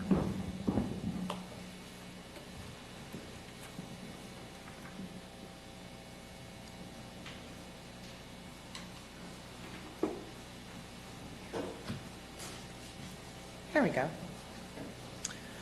All right, today's presentation, we have some very interesting and timeful information to share with you, including our current park situation here in Calaveras County, comparison of similar counties, like counties, and what they're doing for their Parks and Recreation program, various funding models, sports and recreation tourism opportunities, dedicated park land and park in lieu fees when we have developments, also needs analysis and some partnership opportunities and ideas to consider, discussion of options and considerations for future direction and guidance. Also today I've included the annual report by the Calaveras Parks and Recreation Commission to try and keep things as consolidated and moving forward as possible. Then we'll have questions and answers, of course. So the first thing that we did is we looked at the various parks that are within Calaveras County that we have control of. Alice Quinones Park, which is located right across Mountain Ranch Road here in San Andreas. We have a 20-year lease with San Andreas Rex and Park District, and for $0 a year. In that agreement, they're responsible for operations and maintenance of the park at the surface level. There's also the Plug Ugly Mine that is located in that site, that location, as well as the disc golf, which again, San Andreas Rec and Park takes care of the disc golf, but the county's responsible for the mine, which is not an active mine, obviously, but it's still there. We have done some improvements, the county has, through a Prop 68 grant that is still in process. $70,000 was awarded to them, and that is to replace ball field fencing, to put in a pickleball court, and to also put in a playground structure. San Andreas Rec and Park does sublease that site to Calaveras baseball, Calaveras High School baseball, $500 a season lease, so it's a year during ball season. And the San Andreas Rec and Park District is an all-volunteer organization. So as we're going through this, you're going to see there's various different models for the different parks, the different agreements that we have with the different organizations. Next, we have Nielsen Park, also in San Andreas, which is the small park in the historic section of San Andreas. We have a 20-year lease with San Andreas Rec and Park District for $1 a year. We found that there was public benefit by having them manage and maintain the park. They do lease that to the San Andreas Rotary Club. It was very popular a couple weekends ago during the Ragin' Cajun Fest, and they've done some great improvements there. They do the trash service, they're painting, they're keeping the park clean and pruned, and so that's a real plus because that park was pretty sketchy there for a while. Next, we have the Mountain Ranch Community Park in Mountain Ranch. We have 5-year lease agreements with two different organizations, one being the Mountain Ranch Youth Alliance, who manages what's the former school of the Mountain Ranch Peace, and then the Mountain Ranch Community Club, which manages the park and the ball fields.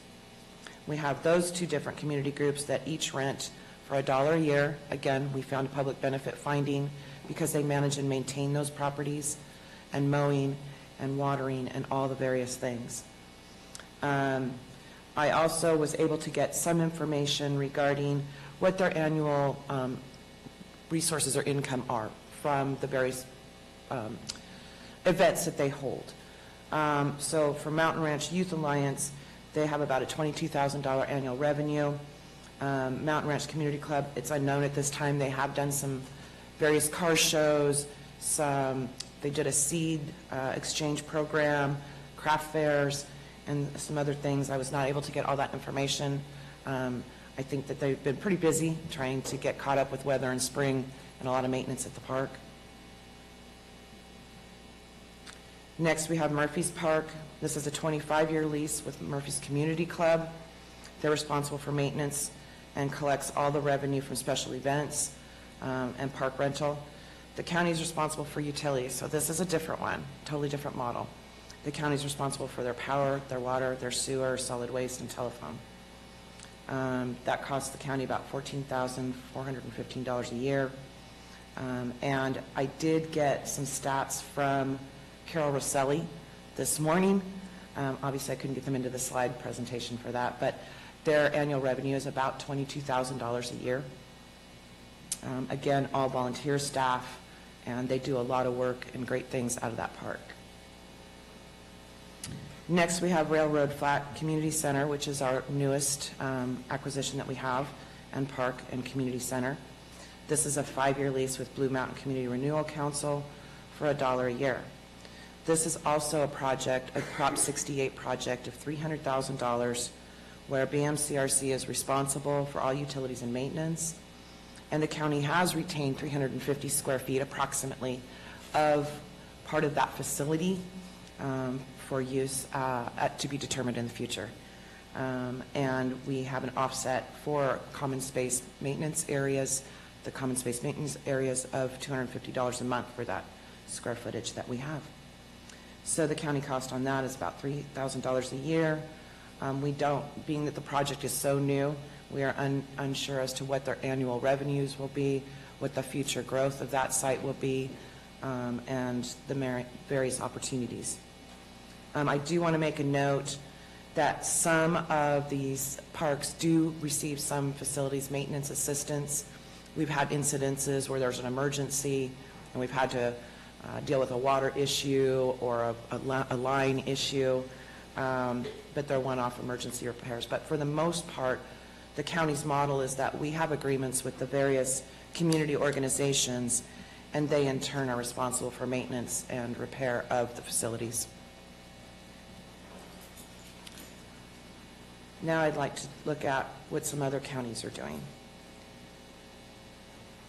So in Amador County, again, a similar sized population as us, they have a joint powers authority and a special district. What's interesting about Amador County is they actually have 5 incorporated cities, whereas Calaveras only has 1.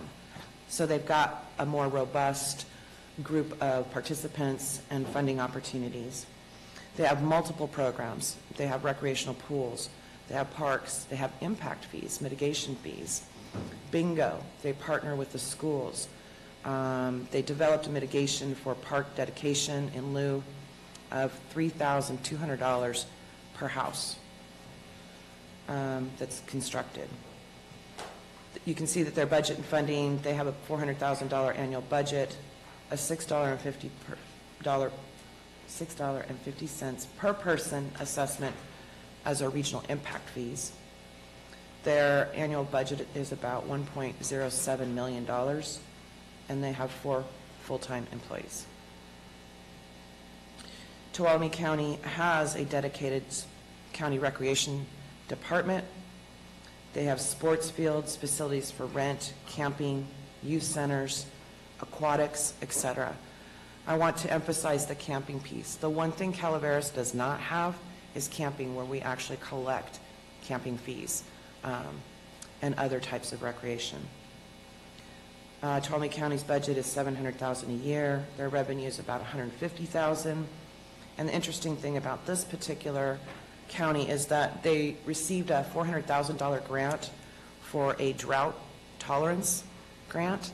They actually had an old reservoir that they resurrected for recreation, camping, boating. I don't know about motorboat, but it's a small reservoir.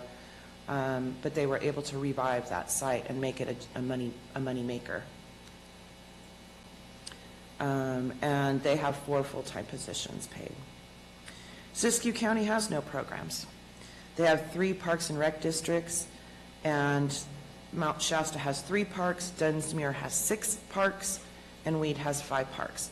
So this was a totally different model than what I've seen at some of the other sites. The city of Eureka their parks program is under their public works, which is common in some small rural counties. They also revitalized an old reservoir for water storage, and they're looking at actually establishing a benefit assessment district with enterprise funds for future funding and moving forward. So since they don't have a county program, I looked at their parks and recreation districts. So for Mount Shasta, they have a $1.4 million budget. For Dunsmuir, 1.38. And Mount Shasta, I didn't want to put too much detail. I know this is probably too much detail already. But between those 3 parks districts, they have 11 full-time staff. They've got a lot of recreation. Again, it's a tourism-based area. There's recs, there's camping, there's quite a bit to do. Then the city of Eureka, I put down on the bottom there. They have a $475 annual budget, $300,000 grant for their rehabbing of an old reservoir, and they have 3 full-time employees. So the last 2 that I looked at were Lassen County. Their Parks and Recreation is under their Public Works Department. They have 2 large and 4 smaller parks, kind of similar to Calaveras County. Their Buildings and Grounds does all the maintenance, so they do not have lease agreements or any other type of agreements with community organizations to offset those maintenance costs. They're responsible for electrical as well. They do partner with BLM, which I find very interesting because BLM should be one of our partners here in Calaveras County, as well as some others. They do have a parks dedication for their housing element or their housing developments. I wasn't able to get that information because their planning director was actually out on leave when I put this slide deck together. They have a $290,000 annual budget. They have $166,000 in revenue and 1 full-time position. So as you're seeing, there's various levels of funding, various levels of revenue generation, and various levels of staffing. The last one I looked at was Mendocino County, not exactly like Calaveras County, but I really wanted to look at something a little bit more rural, maybe a little bit, obviously more population. And their parks program is under their general services. County Facilities maintains 3 parks, they're actually reviewing their 2020 needs under their Master Parks Agreement, or their Master Parks Development plan. Obviously, Mendocino County, we know, lots of camping, lots of parking, lots of things to do. They have a budget of $320,000, but their revenue is only $14,000 from their camping and parking, because most of it is pretty inexpensive, and they only have 1 full-time staff. Overnight camping, as I said, is their primary revenue source, but they are going back to the board in 2023 in May, so I'm not sure if that might actually be today. The other great thing I want to point out is I got to talk to a lot of great people and talking to these various counties. I got a lot of connections with people, and some of them were like, Calaveras County? So that was exciting to let them know that this is something that we're very serious about, that we care about, that we want to make these improvements for our community. So I'm not sure when I turn it over to you, Gabriel. What's the next? I think this is funding models, and I think this is me actually. I haven't been looking at my notes. I'm sorry, guys. So, as I mentioned, the funding models have been kind of varied in these counties. Many have joint powers authorities. They have, special districts, municipalities. They partner with BLM and California Parks and schools and share contributions and collective funding. Other ideas that we've seen are benefit assessment district, impact user fees, and also enhanced park and lieu fees, which Gabriel's going to talk more about here shortly. There's also user fees and rental fees. We don't collect those fees currently. They are given to or allowed to be used by those entities that are managing our parks on our behalf. Revenue sharing agreement with nonprofit organizations, but that would be very, very challenging, because most of our nonprofits that are managing these parks have struggled very, very hard, not just because of COVID, just because it's hard to make money when you're trying to do community events. So other funding models, and this has been discussed through the SURF, which is the Community Economic Resilience Fund, which is a 7-county consortia here in the Central Sierra, is looking at potentially using SURF funding as climate resiliency and also for economic development to do more regional parks and some of these centers that could help generate revenue and do great things, and also grants for the park master plans. So we'll talk a little bit more about the Parks Master Plan coming up, but also looking at evaluating other grants, such as the drought tolerance grants. I looked all over Calaveras. We don't have any old reservoirs laying around, so, but if we could find something creative like that. But, developing off-highway vehicle, attractions, camping, RV hookups. I was even thinking, God, we could have RV hookups at Alex Quinones Park. We might be able to use that during a resiliency or an emergency. But, it's just, we have to start thinking outside of the box. I will tell you that the 2023 grant cycle has closed, but we're gearing up for 2024. We need to be ready with a list of projects and ideas and priorities. Now it's you. Members of the board, to put it really mildly, I think we have a challenge. And the challenge is that we are in Calaveras County. People come here for the beauty of the county. We have lots of open space. We have trail systems, but most of them are held under private ownership. So if you are a resident of Calaveras County, as well documented, recreation opportunities like a community park or a neighborhood park are very, very limited. Now, luckily enough, the Quimby Act allows the county to either collect fees in lieu of parkland dedication as part of a subdivision, or actually have parkland dedication as part of our subdivision ordinance. The problem, though, is that we sometimes haven't really collected those fees or have really miscalculated how those fees, what actually we should collect. So we don't have parkland, park areas that could be used by the general public. Hence, we have these negotiations with school districts and or vice versa. And I think that needs to change.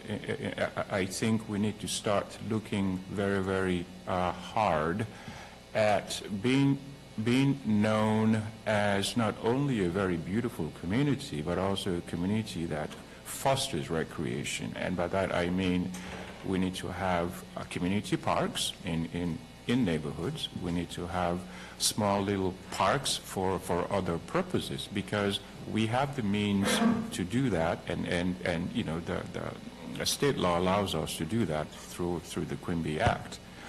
One of the things that I think, even if we didn't want to try, that we could actually explore is maybe becoming a sports park community. We have areas that are kind of in the outlying sections of our county that are adjacent to some more metropolitan areas where people, if we had a series of 6 baseball fields or 6 soccer fields or whatever sports we choose, we become a destination for that. When we become a destination for that, it increases our opportunities to have people come to our county, stay in our county, spend money in our county.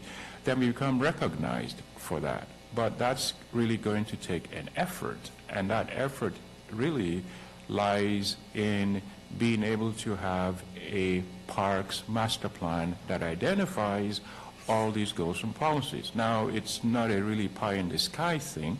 I know we have some challenges that we have to overcome, with budgeting and so on and so forth, but I think we need to make this a priority. The second thing I think we need to do is we need to take an inventory of all the fees that have been collected. Not very much to date. I can go to that slide if you want me to. Right.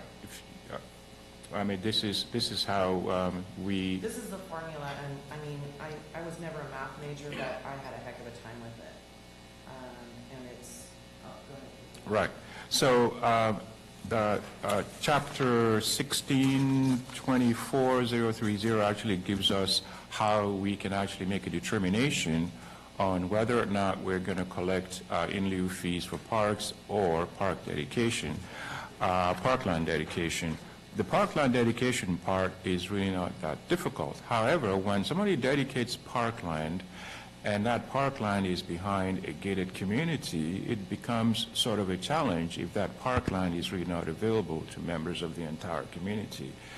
And if we are collecting park in lieu fees, we had a 6-unit subdivision the other day, and this person, just because of the size of the subdivision, they figured, well, we'll just pay the park fees. They paid us the park fees, and nobody knew which account to put it in, because it's not something that we've actually done on a regular basis. So not only are we not being good stewards of the resources that are placed in our hands, we're not. It affects our ability to actually get to the goal, which is we want to have park space for a majority of our population. There are 2 park districts in the county, according to our general plan. The one is in San Andreas, and the other one is Jenny Lind. Those are the 2 identified in the general plan as park districts that we actually have. And we have more than 2 distinct areas of this community that need to be served with parks and recreation services. The formula you have in front of you is basically when you have less than a 50-unit subdivision, you're encouraged to pay park fees. The county you can either pay park fees or dedicate the land or do both. So we chose you pay park fees if you have less than 50-unit subdivision. But then we need to make sure that when we calculate those fees, they actually would generate substantial revenue for us to be able to go out and, let's say we want to purchase land.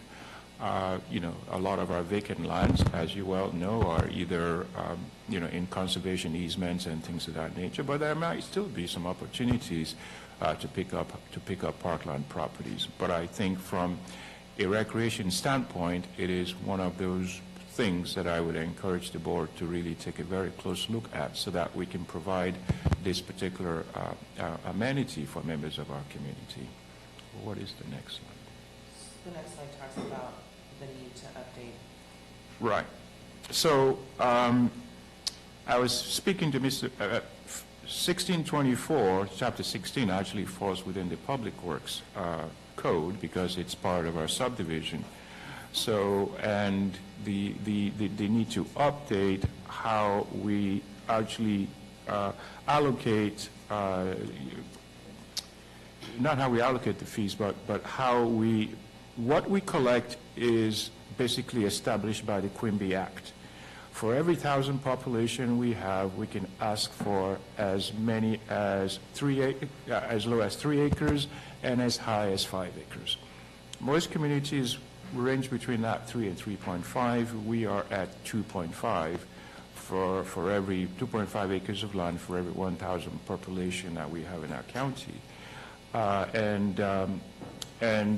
As I alluded to earlier, for a county that has such immense open space, I think we can do better, not only in allocating designating park area through a parks master plan, but also being able to collect the funds that are necessary for us to actually go out and purchase parkland in case we have to.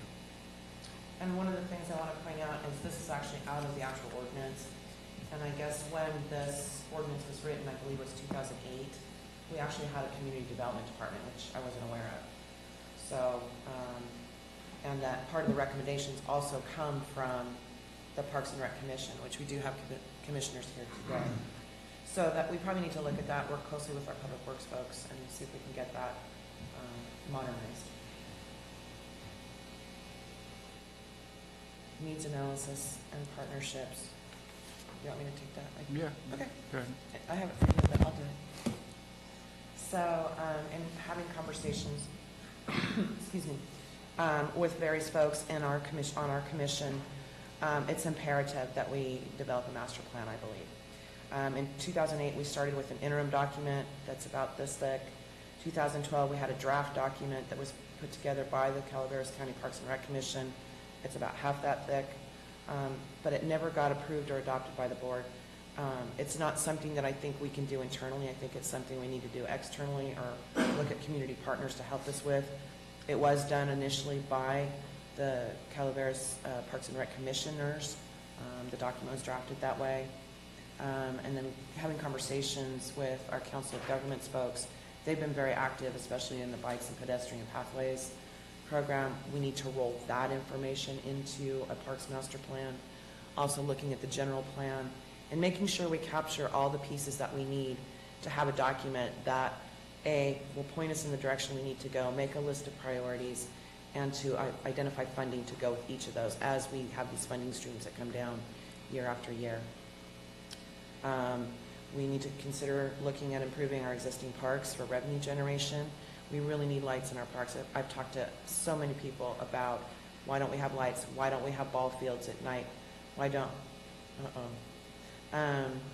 And also pathways, connecting pathways to various amenities and features. Evaluate new recreational opportunities. And again, this is the challenge that we're going to be working at. But trying to find spaces, working with other of our community members like CCWD, who does have open space. Brett Hart has some open space, extra space. They may be considering surplusing those lands and developing those partnerships and looking at those opportunities for various, new things. We always hear off-highway vehicles are very popular, soccer fields, basketball courts, archery, camping. The list can go on. Again, Parks Master Plan would help us define what we're looking for specifically and going after it. And then supporting a dynamic Parks and Recreation Commission with community input, of course. Continuing on the partnerships, funding and capacity, we know this is a challenge. Obtaining and administering grants, funding sources through partnerships, as I mentioned before.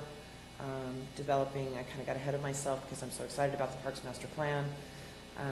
But then creating new relationships, whether it's through utility providers, whether it's through our state parks partners, our BLM partners. There's a list that we really need to reach out to and start working with and seeing how we can put something together more collaboratively. And again, there's decisions that you guys will be making in the future, not today. We're just here for information, but helping set that direction on how we do that. Do we have a Parks Department or a Parks Joint Powers Authority? But we need to continue those discussions. As Gabriel and I have talked, we're like, okay, what would a Parks Master Plan look like? What would it cost? We're ballparked about $75,000. Looking at grant funding that could help us get through that and get that done. Revising Chapter 16.24, which Gabriel just mentioned, and making it so it's easier to use and more clear for our developers. Identify no and low cost grant match opportunities where we can use in kind or volunteer staff, volunteer folks to help with that. But at this point, given our situation, we're okay. I mean, we're not great, but there's not been a huge impact to our general fund from our agreements that we have with our community partners at this time. We kind of have a good model that we've been using for a long time, but we may want to move forward and do better. So I will pause there for questions and conversations before we do the CPARC annual report. Let's keep going so we can. Okay. So 21 through 22, this is the Calaveras Parks and Recreation Commission annual report. Ms. Corey Fisk is here, but the summary is it was a disappointing year. We had a challenging time getting and retaining commissioners on the various seats. We were unable to establish a quorum about 4 times last year. There's a feel of lack of support and funding to get things done in the various districts. So the Parks and Rec Commission district is comprised of a representative from each one of your districts, each one of the supervisorial districts, a representative from CCWD, Calaveras County Water District, and also a representative from San Andreas Rexon Park District. And they are volunteers. And they're all volunteers. So, so many opportunities are falling by the wayside, such as lighting for parks, as I mentioned, parks and recreation improvements, park land acquisition. Copperopolis is one that comes up routinely, as well as the Valley Springs or Lake Hogan property that CCWD has. There's property there. It would be a good fit, potentially, to develop for parks and recreation. But there's an ability for improvement, and I'm really, really pleased to say that our commissioners are very committed. We have a full commission. They're very active. They're very engaged. And they're really, supportive of the county, and they have a lot of history. So we have the ability to improve. We have the ability to develop those relationships. They would like to see some sort of part-time park supervisor and apply for more grants and establish a budget. So that is what I have.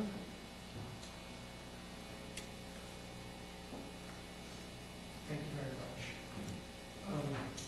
I think what, I didn't realize we chair this meeting until this morning, so I got to remember to turn on the microphone.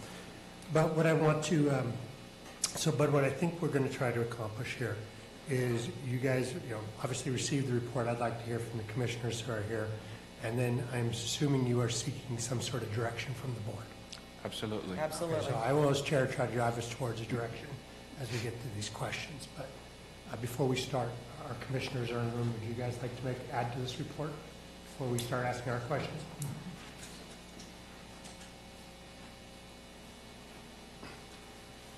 I'll recognize Ms. Smith. Good morning, Corey Fisk, Chair. Welcome. It's nice to meet you. I will compound on the disappointing year that we had, and I know that the report says a part-time supervisor, but my personal opinion is that if we are going to be able to develop an opportunity for someone to manage these grants, write these grants, be able to communicate in-house with other department heads in order for us to be able to collect the fees that are owed to this area of the county's #1 economic resource, and for us to stay focused on these recreational events, activities, and parks, then we need to have somebody in-house who's going to manage that. And the master plan is critical, but if you have a plan and no one to implement it, it makes it spent money again for nothing that ends up taking care of anything. So I feel like we have a really strong team in place now. We have 3 commissioners who came in the last meeting who are new, but not new to the county and the things challenges that we have here in the county, and they are very experienced people. So I feel really, really good about the participation that we're going to be getting from this point forward. Thank you very much. Okay. Appreciate it. If you want, you could stand up there. We're asking questions as well. That's fine. Supervisor Stopper, or you can sit down. We'll go bring it back to the board. Questions from the board. Well, quite a few things, because I think, a few points were hit on throughout this. We talked about off-road and OHV being popular in the county. And then also, Mr. Gabriel Elliott brought up the fact that a lot of the land that these type of events would work on is private land. Moving forward, I think that it would be a good idea for us to reconsider our special event permit ordinance and incorporate opportunities with it. There's going to be some type of EIR that's going to have to go into this for impacts on it, and I think, when it comes to allowing permits on certain types of property, when it comes to OHV, and I saw you thinking, Sarah, and so I'm being more expletive. So, it's when we get into thinking about the special event permit process, if we can incorporate an EIR of some sort to allow for these events at a limited basis across the county when it comes to private property, I think that would help quite a bit to that point. You brought up partnerships with other organizations. CCWD has that land in the Valley Springs area. Now, Rancho and District 5 doesn't have a whole lot of opportunity when it comes to land that's going to be worked for specifically parks. But Valley Springs does. And those two communities are close enough together that it benefits both districts in the area that is most populated within the county and benefits the most people at one time. So moving forward with those partnerships, Army Corps of Engineers, CCWD, East Bay Mud for Party and Comanche, and the opportunities they have with land that we could partnership with them for parks and recreation on both sides is a great thing. And, CCWD does have that plant property right in the middle of Valley Springs down there. That would be optimal, from my opinion, for a park that benefits well over 13,000 to 14,000 people in a small area. Also, something I've had a lot of thoughts about budget, which is a big deal because we aren't getting anywhere without dollars. I have a few ideas I would like to talk to the CEO separate on shift on funds with opportunities that we could actually, because we can talk about the grants and the money coming in and the need for someone to put in that position, but if we don't put seed money there and start that process going forward, we're just talking about it. You know, and so we need to find that money somewhere to get the process going so we can find more opportunities that will work with economic development and the planning department and our Parks and Rec Commission moving forward. I have a lot more ideas, but that's in a nutshell. I think that, you know, we talked about 2 districts, San Andreas Rec and Jenny Lind, which is the Veterans District. San Andreas is very, very outgoing, and they do a great job for San Andreas. The Jenny Lind Veterans District is more focused on, you know, their hall down there, and the fields many times come up short. So we need to rethink on the structure possibly for the Valley Springs area when it comes to a district that can help facilitate these type of facilities.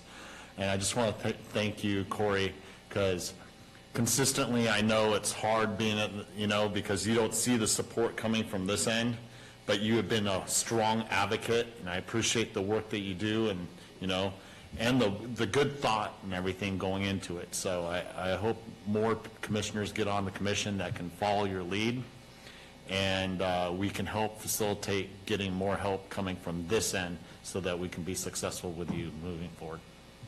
Yeah, I appreciate that. It is a volunteer situation, and so the ability to really have external time to be able to work on implementation of a lot of this is what the problem really is. And just identifying, even in the Jenny Lind district, you know, that's over 39 acres that we have, but it's in an area that could be considered unsafe. It's dark back there. There's, you know, not observation that can happen.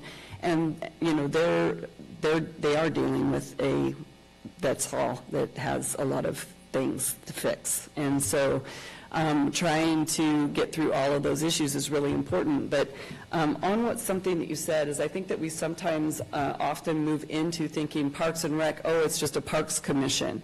But, you know, even Hogan has a lot of opportunities for being able to build recreational opportunities of safety training or boating training or things that we could offer. And some of these examples of these other Parks and Recs that are local around here, even, you know, El Dorado Hills or some of the ones that Kathy was able to identify in Mariposa, have very successful parks and recs that go outside of just a park that we're dealing with. And so hoping to keep some of that in mind and some of that becoming available when we build out a master plan.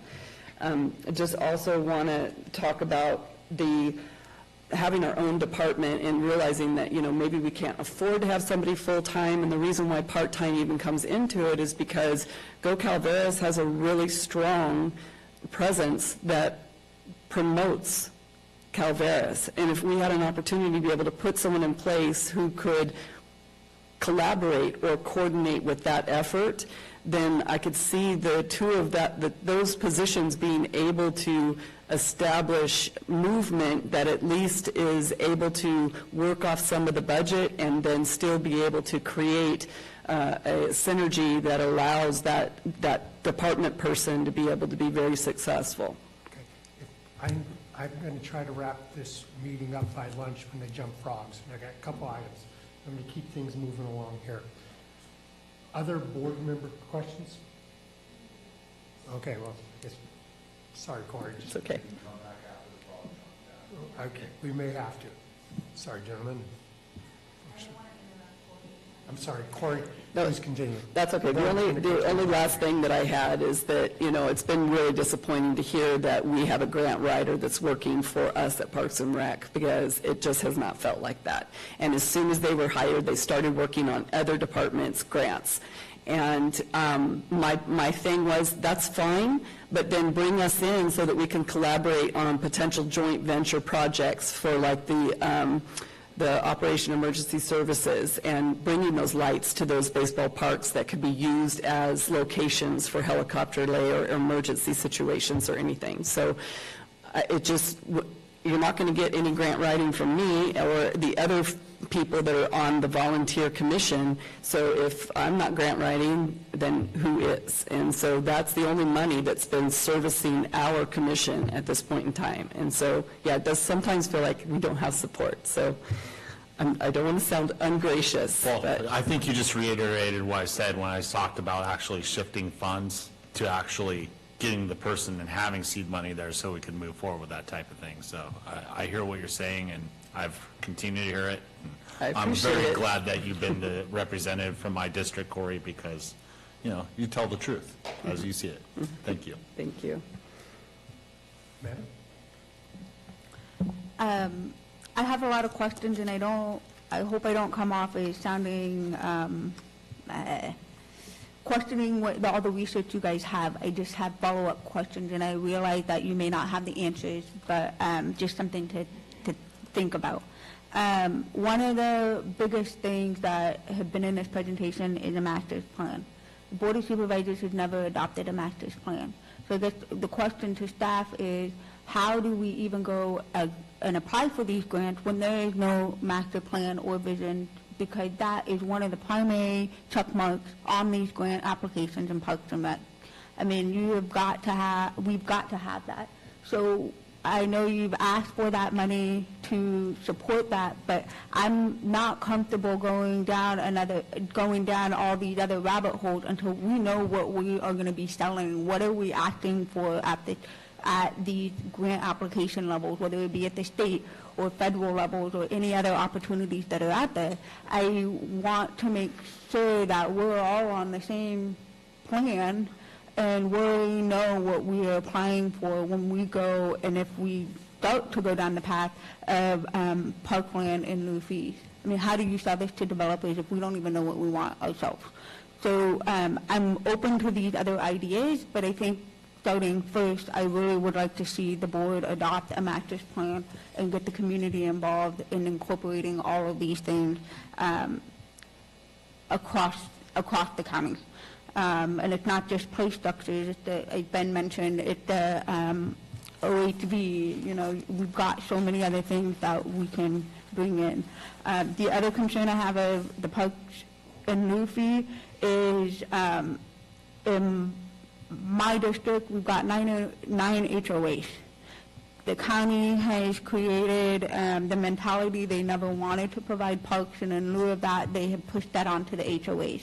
So the HOAs are already collecting that, and or some type of fee within their HOAs. So for example, Black Creek, you know, that is funded by the HOA. That is a membership-only driven.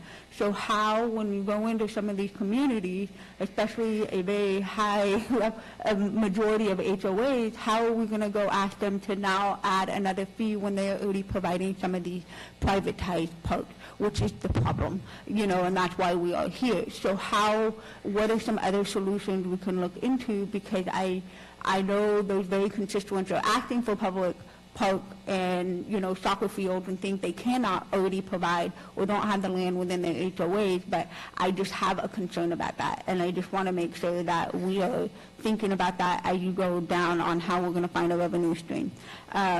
In District 4, Ben mentioned CCWD, same thing, there's CCWD. There's also over 50 acres of public school land as well. There's BLM, there's a lot of opportunities. I think if that was going to be something looked at down in the D4 area, but I also recognize that HOA and Tridam have provided those opportunities as well.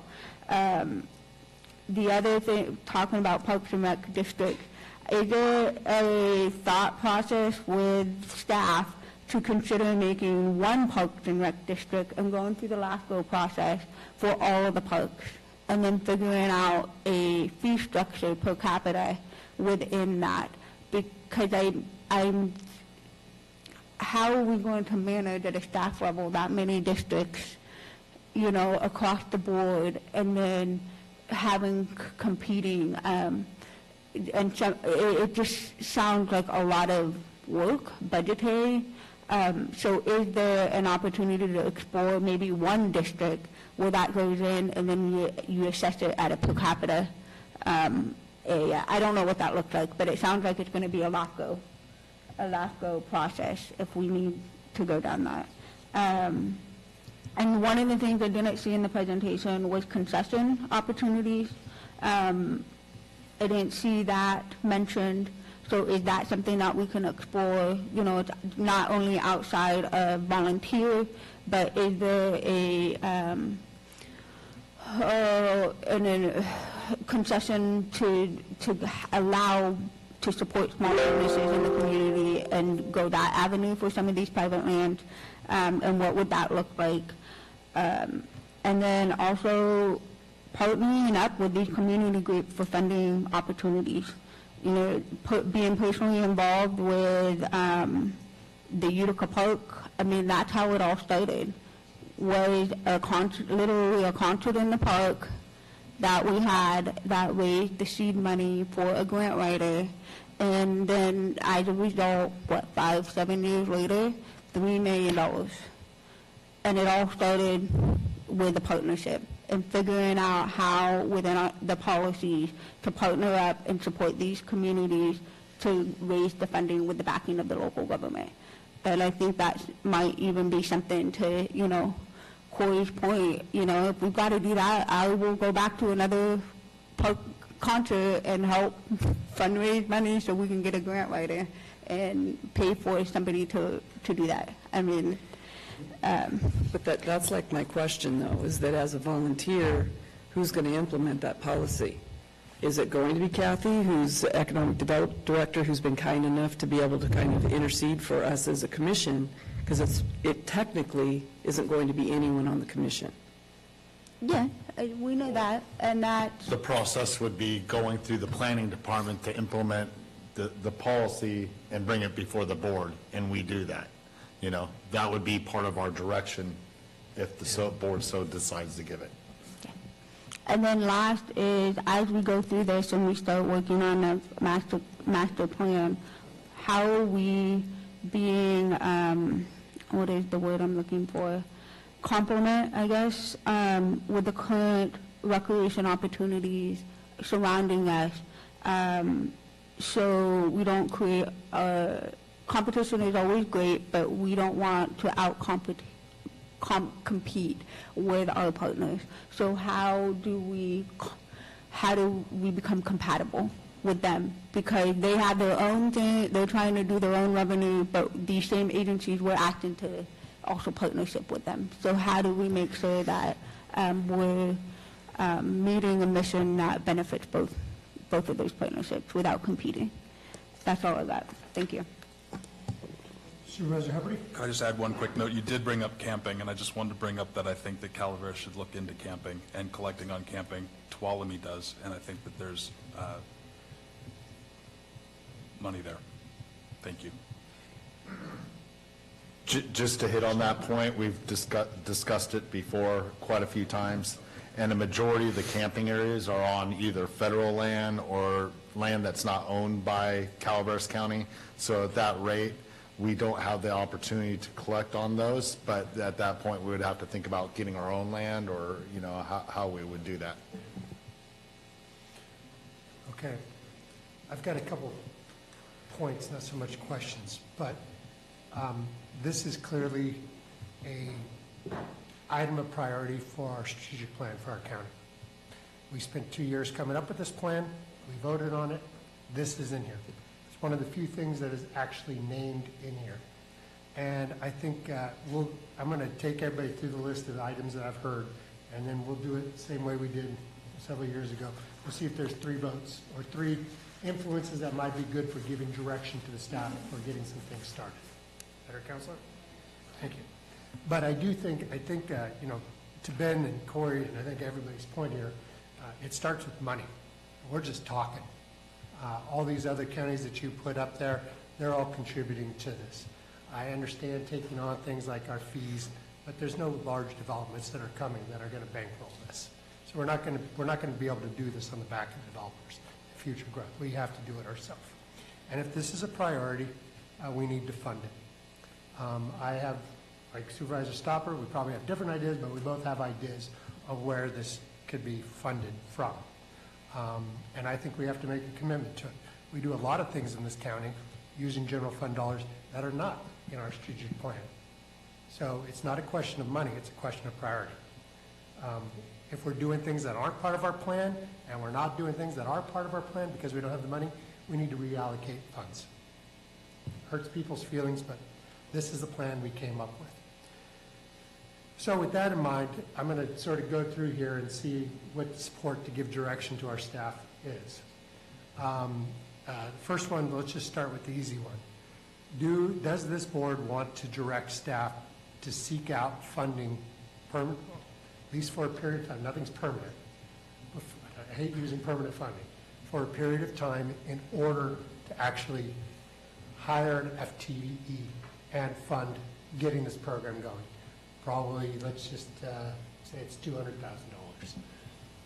Is there direction from this board to county administration to find that money? I would be open to looking at through discussions at budget. Right, absolutely. It's all going to come to. So we're directing the county administrative office to find money to make this a permanent division.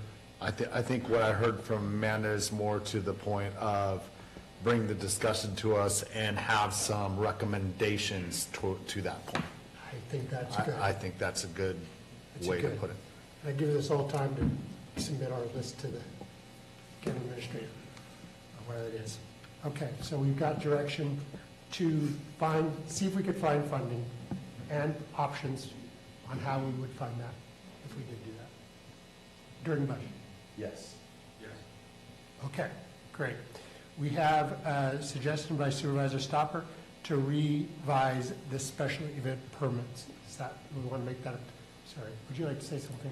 So one of the things, and I don't know if this is one of your points that you're going to bring up, but it seems as though we should begin with the beginning, which is we really need a parks master plan so that we can take a look at all of the assets, the partnerships, all of the things that we have in this county currently before we hire someone to implement a plan that we don't have. I think that's a good discussion point, but I would argue that we've been doing that for 3 times and it hasn't worked. So until we have somebody who's accountable and is going to do the work, it should be part of the budget. That $75,000, I would think, should be part of whatever budget you're going to present to us. But no, I'm not about restudying anything. The sky's blue. We know that. I think what we are starting to feel after the last couple of years and going through the strategic plan is staff is already overworked. And so is there an opportunity to look into hiring somebody to offset so we don't add another project on top of fleet and all the other things in the admin office. So we would like to explore adding somebody else to your office to help support this if it is possible through the budget. And they can work on the master plan, and then they can be the go-to person for the whole thing, is what I believe we're all trying to get to, because that has been the key element of why nothing has gotten done. I agree with Ms. Fullendorf 100%, and I would change Mr. Garamini's recommendation on the full FTE, because with something like this, in the beginning especially, I mean, the full FTE is not, because that person's not going to be busy the full time working on just this, because it's going to be the master plan. So like a half FTE to work with something else that still helps out the administrative office at the same time, so that they can dedicate the person's time properly initially.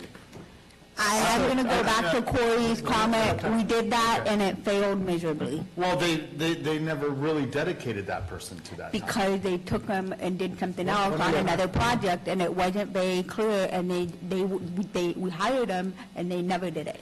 This is a brand new program. Can you let me finish? Supervisor Stopper, finish your comment. Because they had asked for that FTE and the part of it, and it was never implemented by administration in that manner. It was never put up like that. They talked about it, they wanted it, and then administration's like, we need this grant writer. we're going to bring in this grant writer, and that grant writer was never intended to help them out, not even for a half FTE. It wasn't even written down in the budget like that. Supervisor Fallendorf, do you have something you want to add? We can agree how it happened internally, but the point was, is we all voted for it to be directly for the Parks and Rec Commission, and the powers did not enforce it. And so I think to alleviate the concerns, so we don't repeat history, is to make it very clear in how that is, and that they are for Parks and Rec.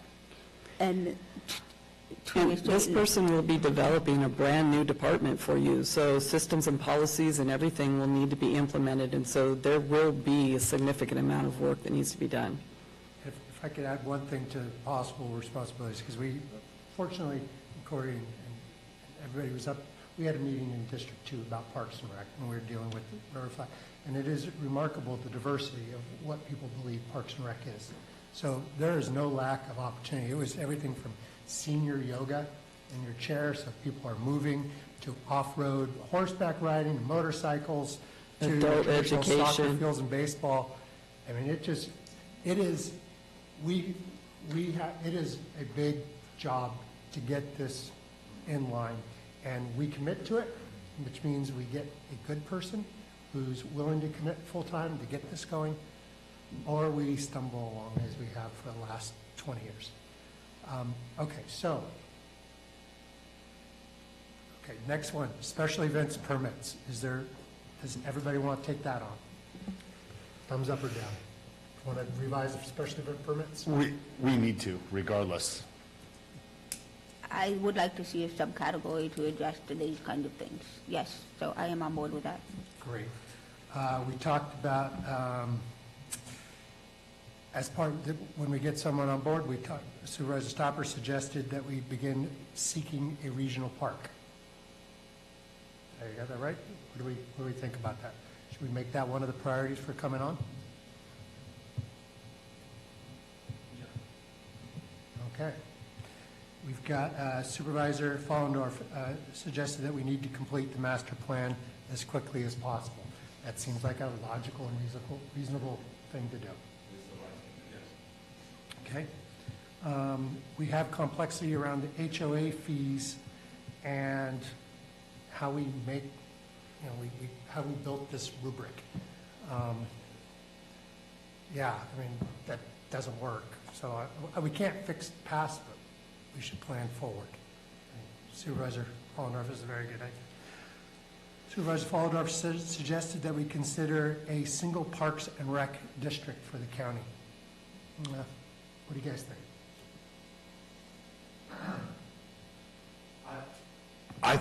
I think that it's a good idea at the same time without it taking from the ones that have been successful like San Andreas, so the consideration of the ones that are being successful and already have things instated, I mean, we can't take from them. I think you have to start that way. So we don't want it to be a zero-sum game. If it's an ad, I don't want to take away from Oak Hill Vets, who do a great job.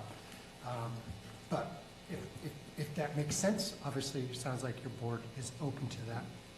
And that's going to include LAFCO, to your point. And obviously, the philosophy, I think we'd all agree, we don't want to hurt other people, other partners in parks. Missing anything? Legality? I have one, can we add to that list? We've been talking about creating a new department, so before we jump the gun, can we explore that and have that brought back on what that organization structure is going to look like? I know what we all vision, but we might need to have something on the agenda to further discuss that. Yeah, absolutely. And to piggyback, and I think Supervisor Fallendorf already mentioned this, but just to reiterate, with the question of potentially creating another district or one big district or whatever that might look like, that would have to go through the LAFCO, and there's a whole process for that, obviously. And, to me, that may be something that comes out of the master plan. Like, the master plan might dictate what do we want this to look like, what structure makes sense, But again, just a reminder that we'll have to go through the LAFCO process to the extent we're talking about dissolving, rearranging, or creating new special districts. And it gets really complicated when it comes to area of influence and everything else Yeah. that's already been drawn up in other Yeah. areas. We have, sounds like we have some direction for the CAO. Obviously, we're going to, before we approve any department or funds, that will be part of our budget discussion for June. And I'm sure we've all got ideas where the money is for this. So you get to sort us out. Are there items that from staff or our volunteer board commissioners that we're missing that we need to consider to give direction on? I'm just ecstatic right now, so everything you said is what I want to hear. So I'm super excited for the support. I think it's the best thing for Calaveras, and we really, really appreciate it. Does my commissioner have anything she wants to add? Yes. All right, thumbs up from Commissioner Allen. Thank you guys very much. Ladies and gentlemen, are we missing anything here? Staff, do you need more direction? Is it clear as mud? Okay, good. Okay. That was the informational item. We've given staff direction. I think we're good. Thank you very much, Corey. Thank you very much. Thank you for all the commissioners that have shown up. Appreciate it. Okay. Doug, can you do it in 10 minutes? It's only a entire fire policy because I am not going to go against the frogs. Can we go 20? Can we push it 20? I can give her hell a 20. Fire guys, are you okay with it if we had to come back? No, I don't think so. All right. Kathy, would you let the frog jumping crew know there might be a few extra minutes? I can pack it in. Thank you. All right, Doug. 15? We'll make it work. 12 and a half. Tick-tock. Tick-tock. No pressure, guys. It's okay. It's frog jump. Oh, yeah. No essays.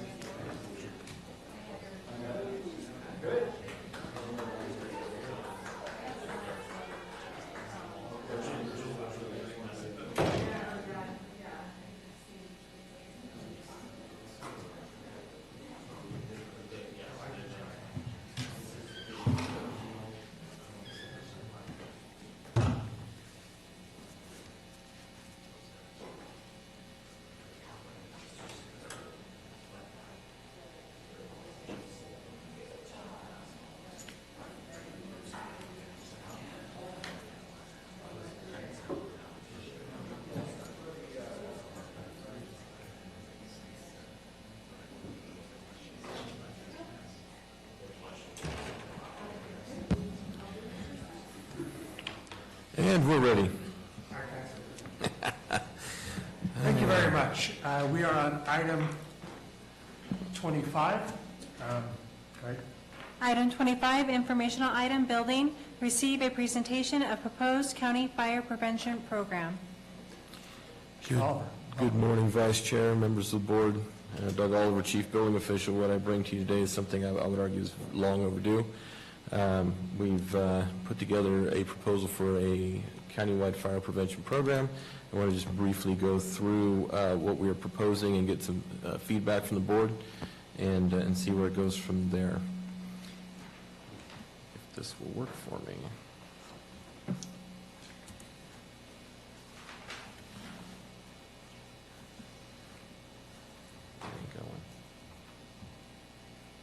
Okay, perfect.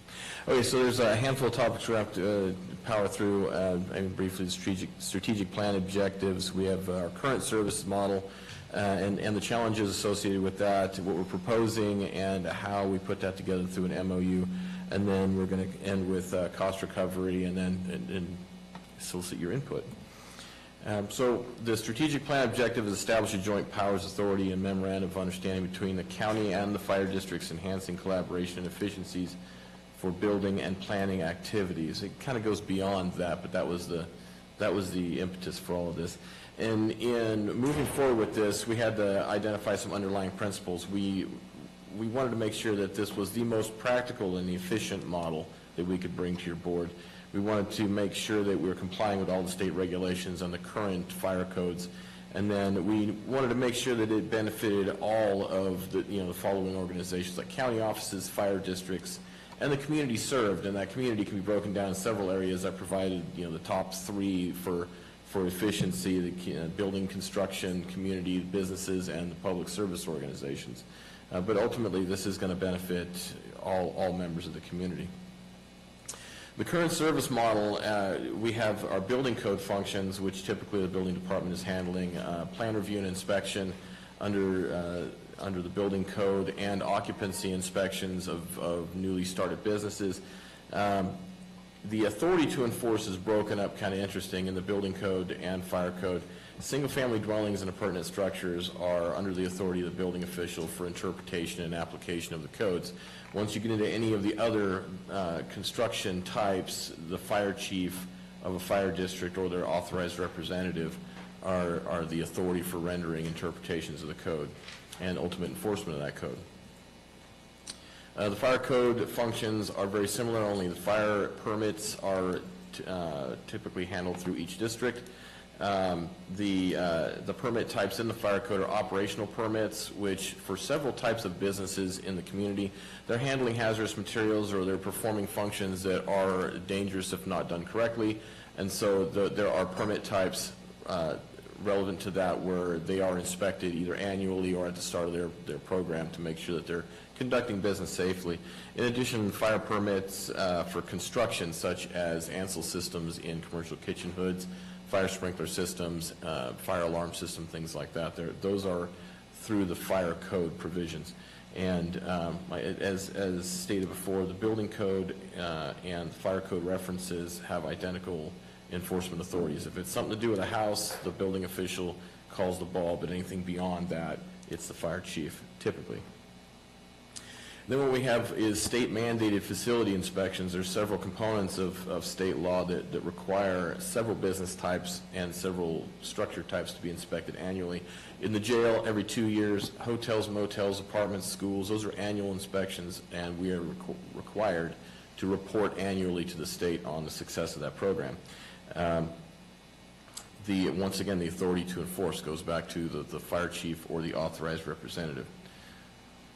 The challenges we have is that we have bifurcated reviews because of this. In any plan review of a commercial building, we do the review, we send it to the fire district for their review, and depending on their staffing and what's happening in the community at the time, it could be a day, it could be 3 days, it could be a week. And in addition to that, we're looking at building code items not necessarily reflective of fire code items, so sometimes there's communication where things don't jive on the plans between the two. So it does create conflicts in the design and ultimate approval of building permits. We also have incompatible technology. Every organization in the county has a different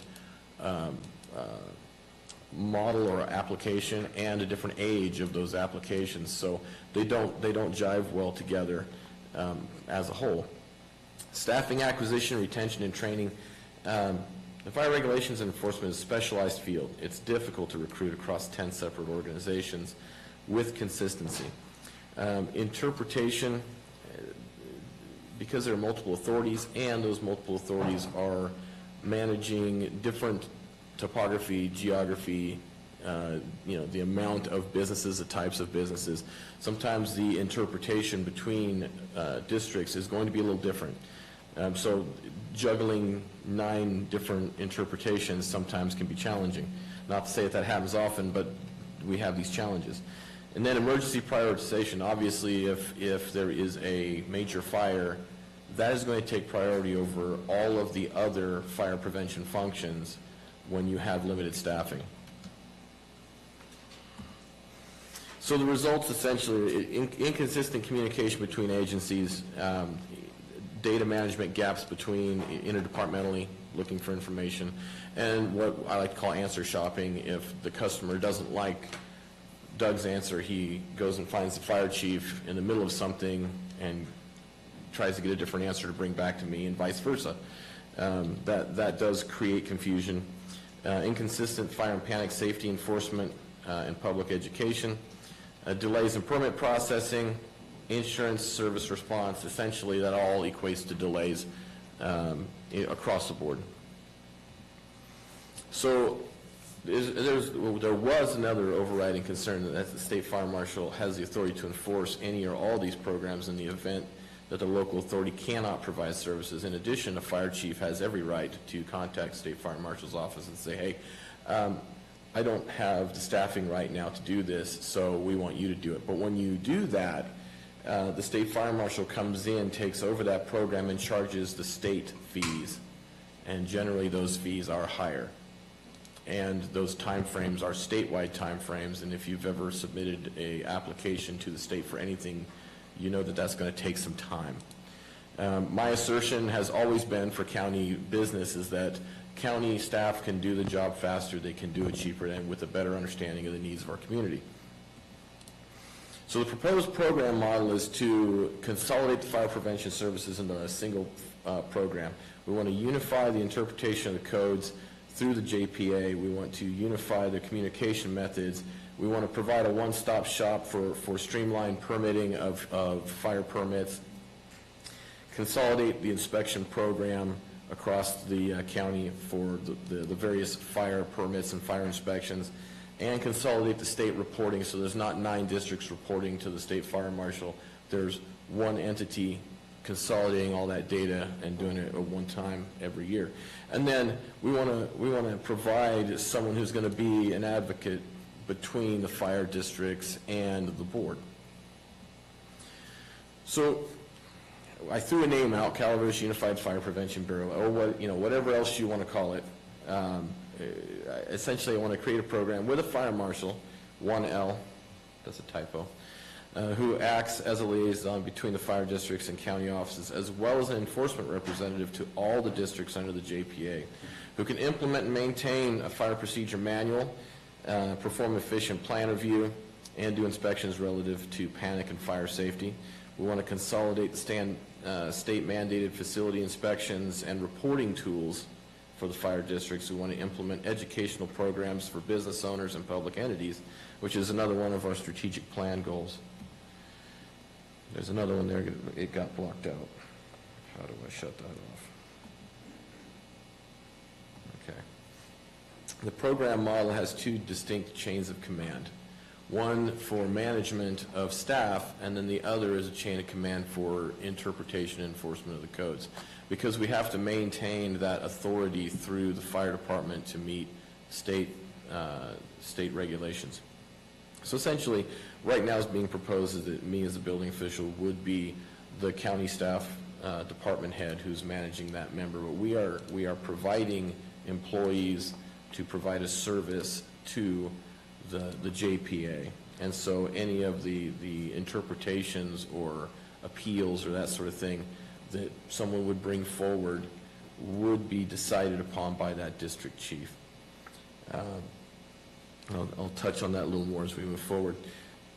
All county staff performing these activities must be trained and certified through state-recognized organizations. I'll say right now, currently, our supervising building inspector is a certified fire inspector through International Code Council. I myself am now a certified fire marshal through ICC. Those are not the state certifications. We would be pursuing those as well in order to meet the state mandates. And staff recruitment, I am recommending that at every recruitment we have a member of the JPA as a participant in the interview process to make sure that we can select someone who is going to interface with the JPA and the district fire chiefs in the appropriate manner. So this is kind of what the chain of command is going to look like. If you like, this is kind of the best idea I could come up with, where we have on the administration of the program, we have the Board of Supervisors as the implementing force, the administration of that being the building official currently, or whoever you decide to place this, place in their shop, and then the Joint Powers Authority being the route for the code authorities that allows this fire prevention program to work. So a general understanding needs to be made between the county and the JPA regarding what services the fire districts are authorizing us to do. The MOU itself is that document, and that document is going to have attachments. So there's an understanding that the county is going to perform the services contained in the attachments. The attachments are every fire district's needs. So as I understand it, all the fire districts that I've talked to are 100% interested in the county maintaining the permitting process, and so therefore we would be doing that, and every one of those fire districts are saying we're remanding that to you. There are a few fire districts that have preferences on the inspections of a handful of business types, and they want to keep that for their districts. That's entirely within their authority and entirely within the framework of this MOU.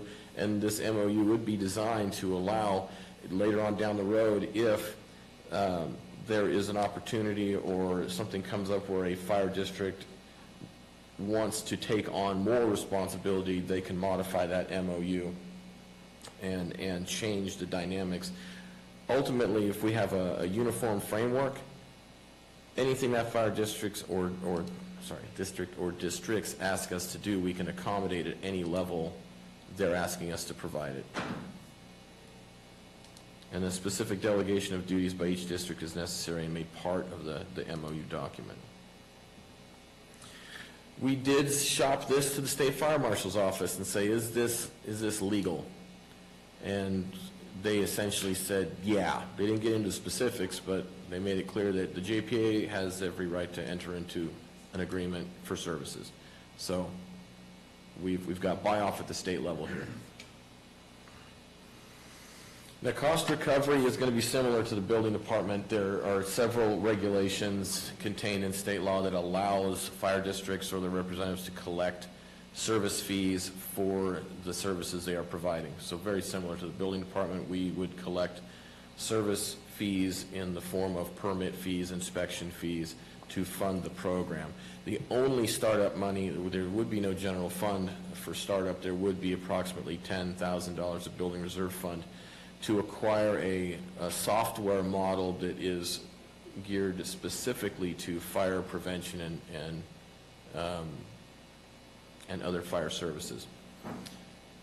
Recommend inclusion of the program services into the building department service fees.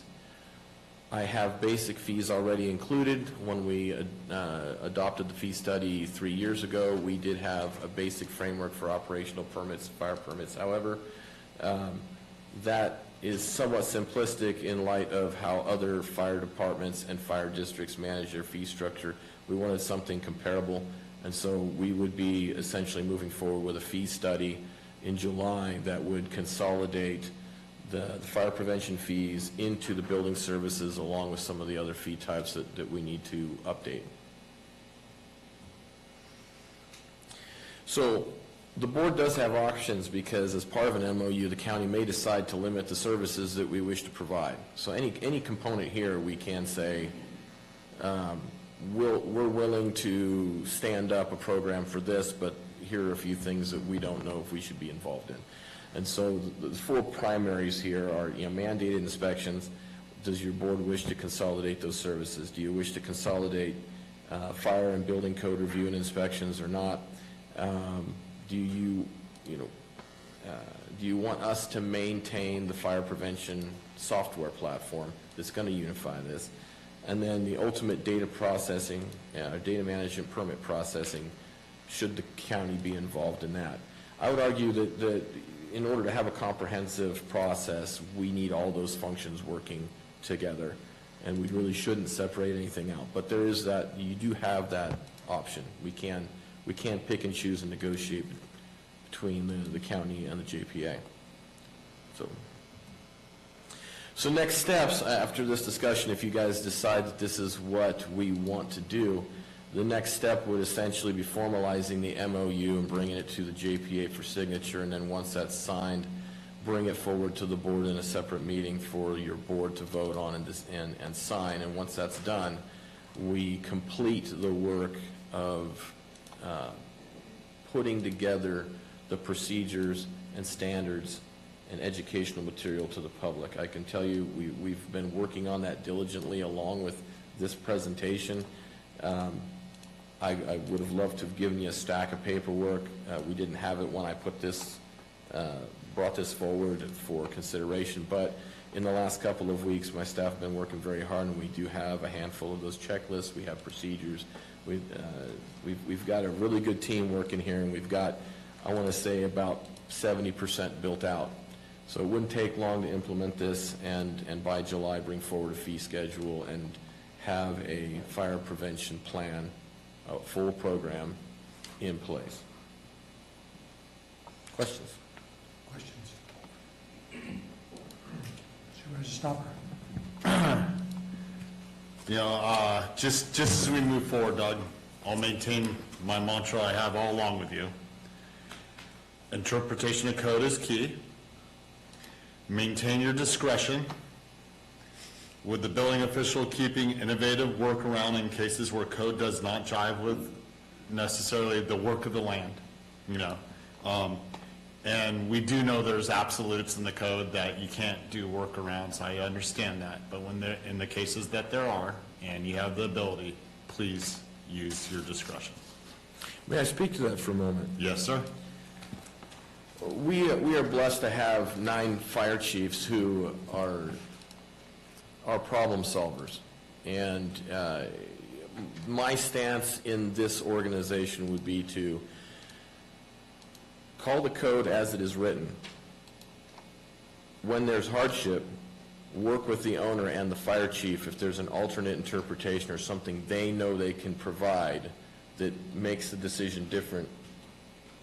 Work through them to get that answer so that we can get something that the customer needs that meets the goals of fire prevention. So you got 9 other members here that share the same goal.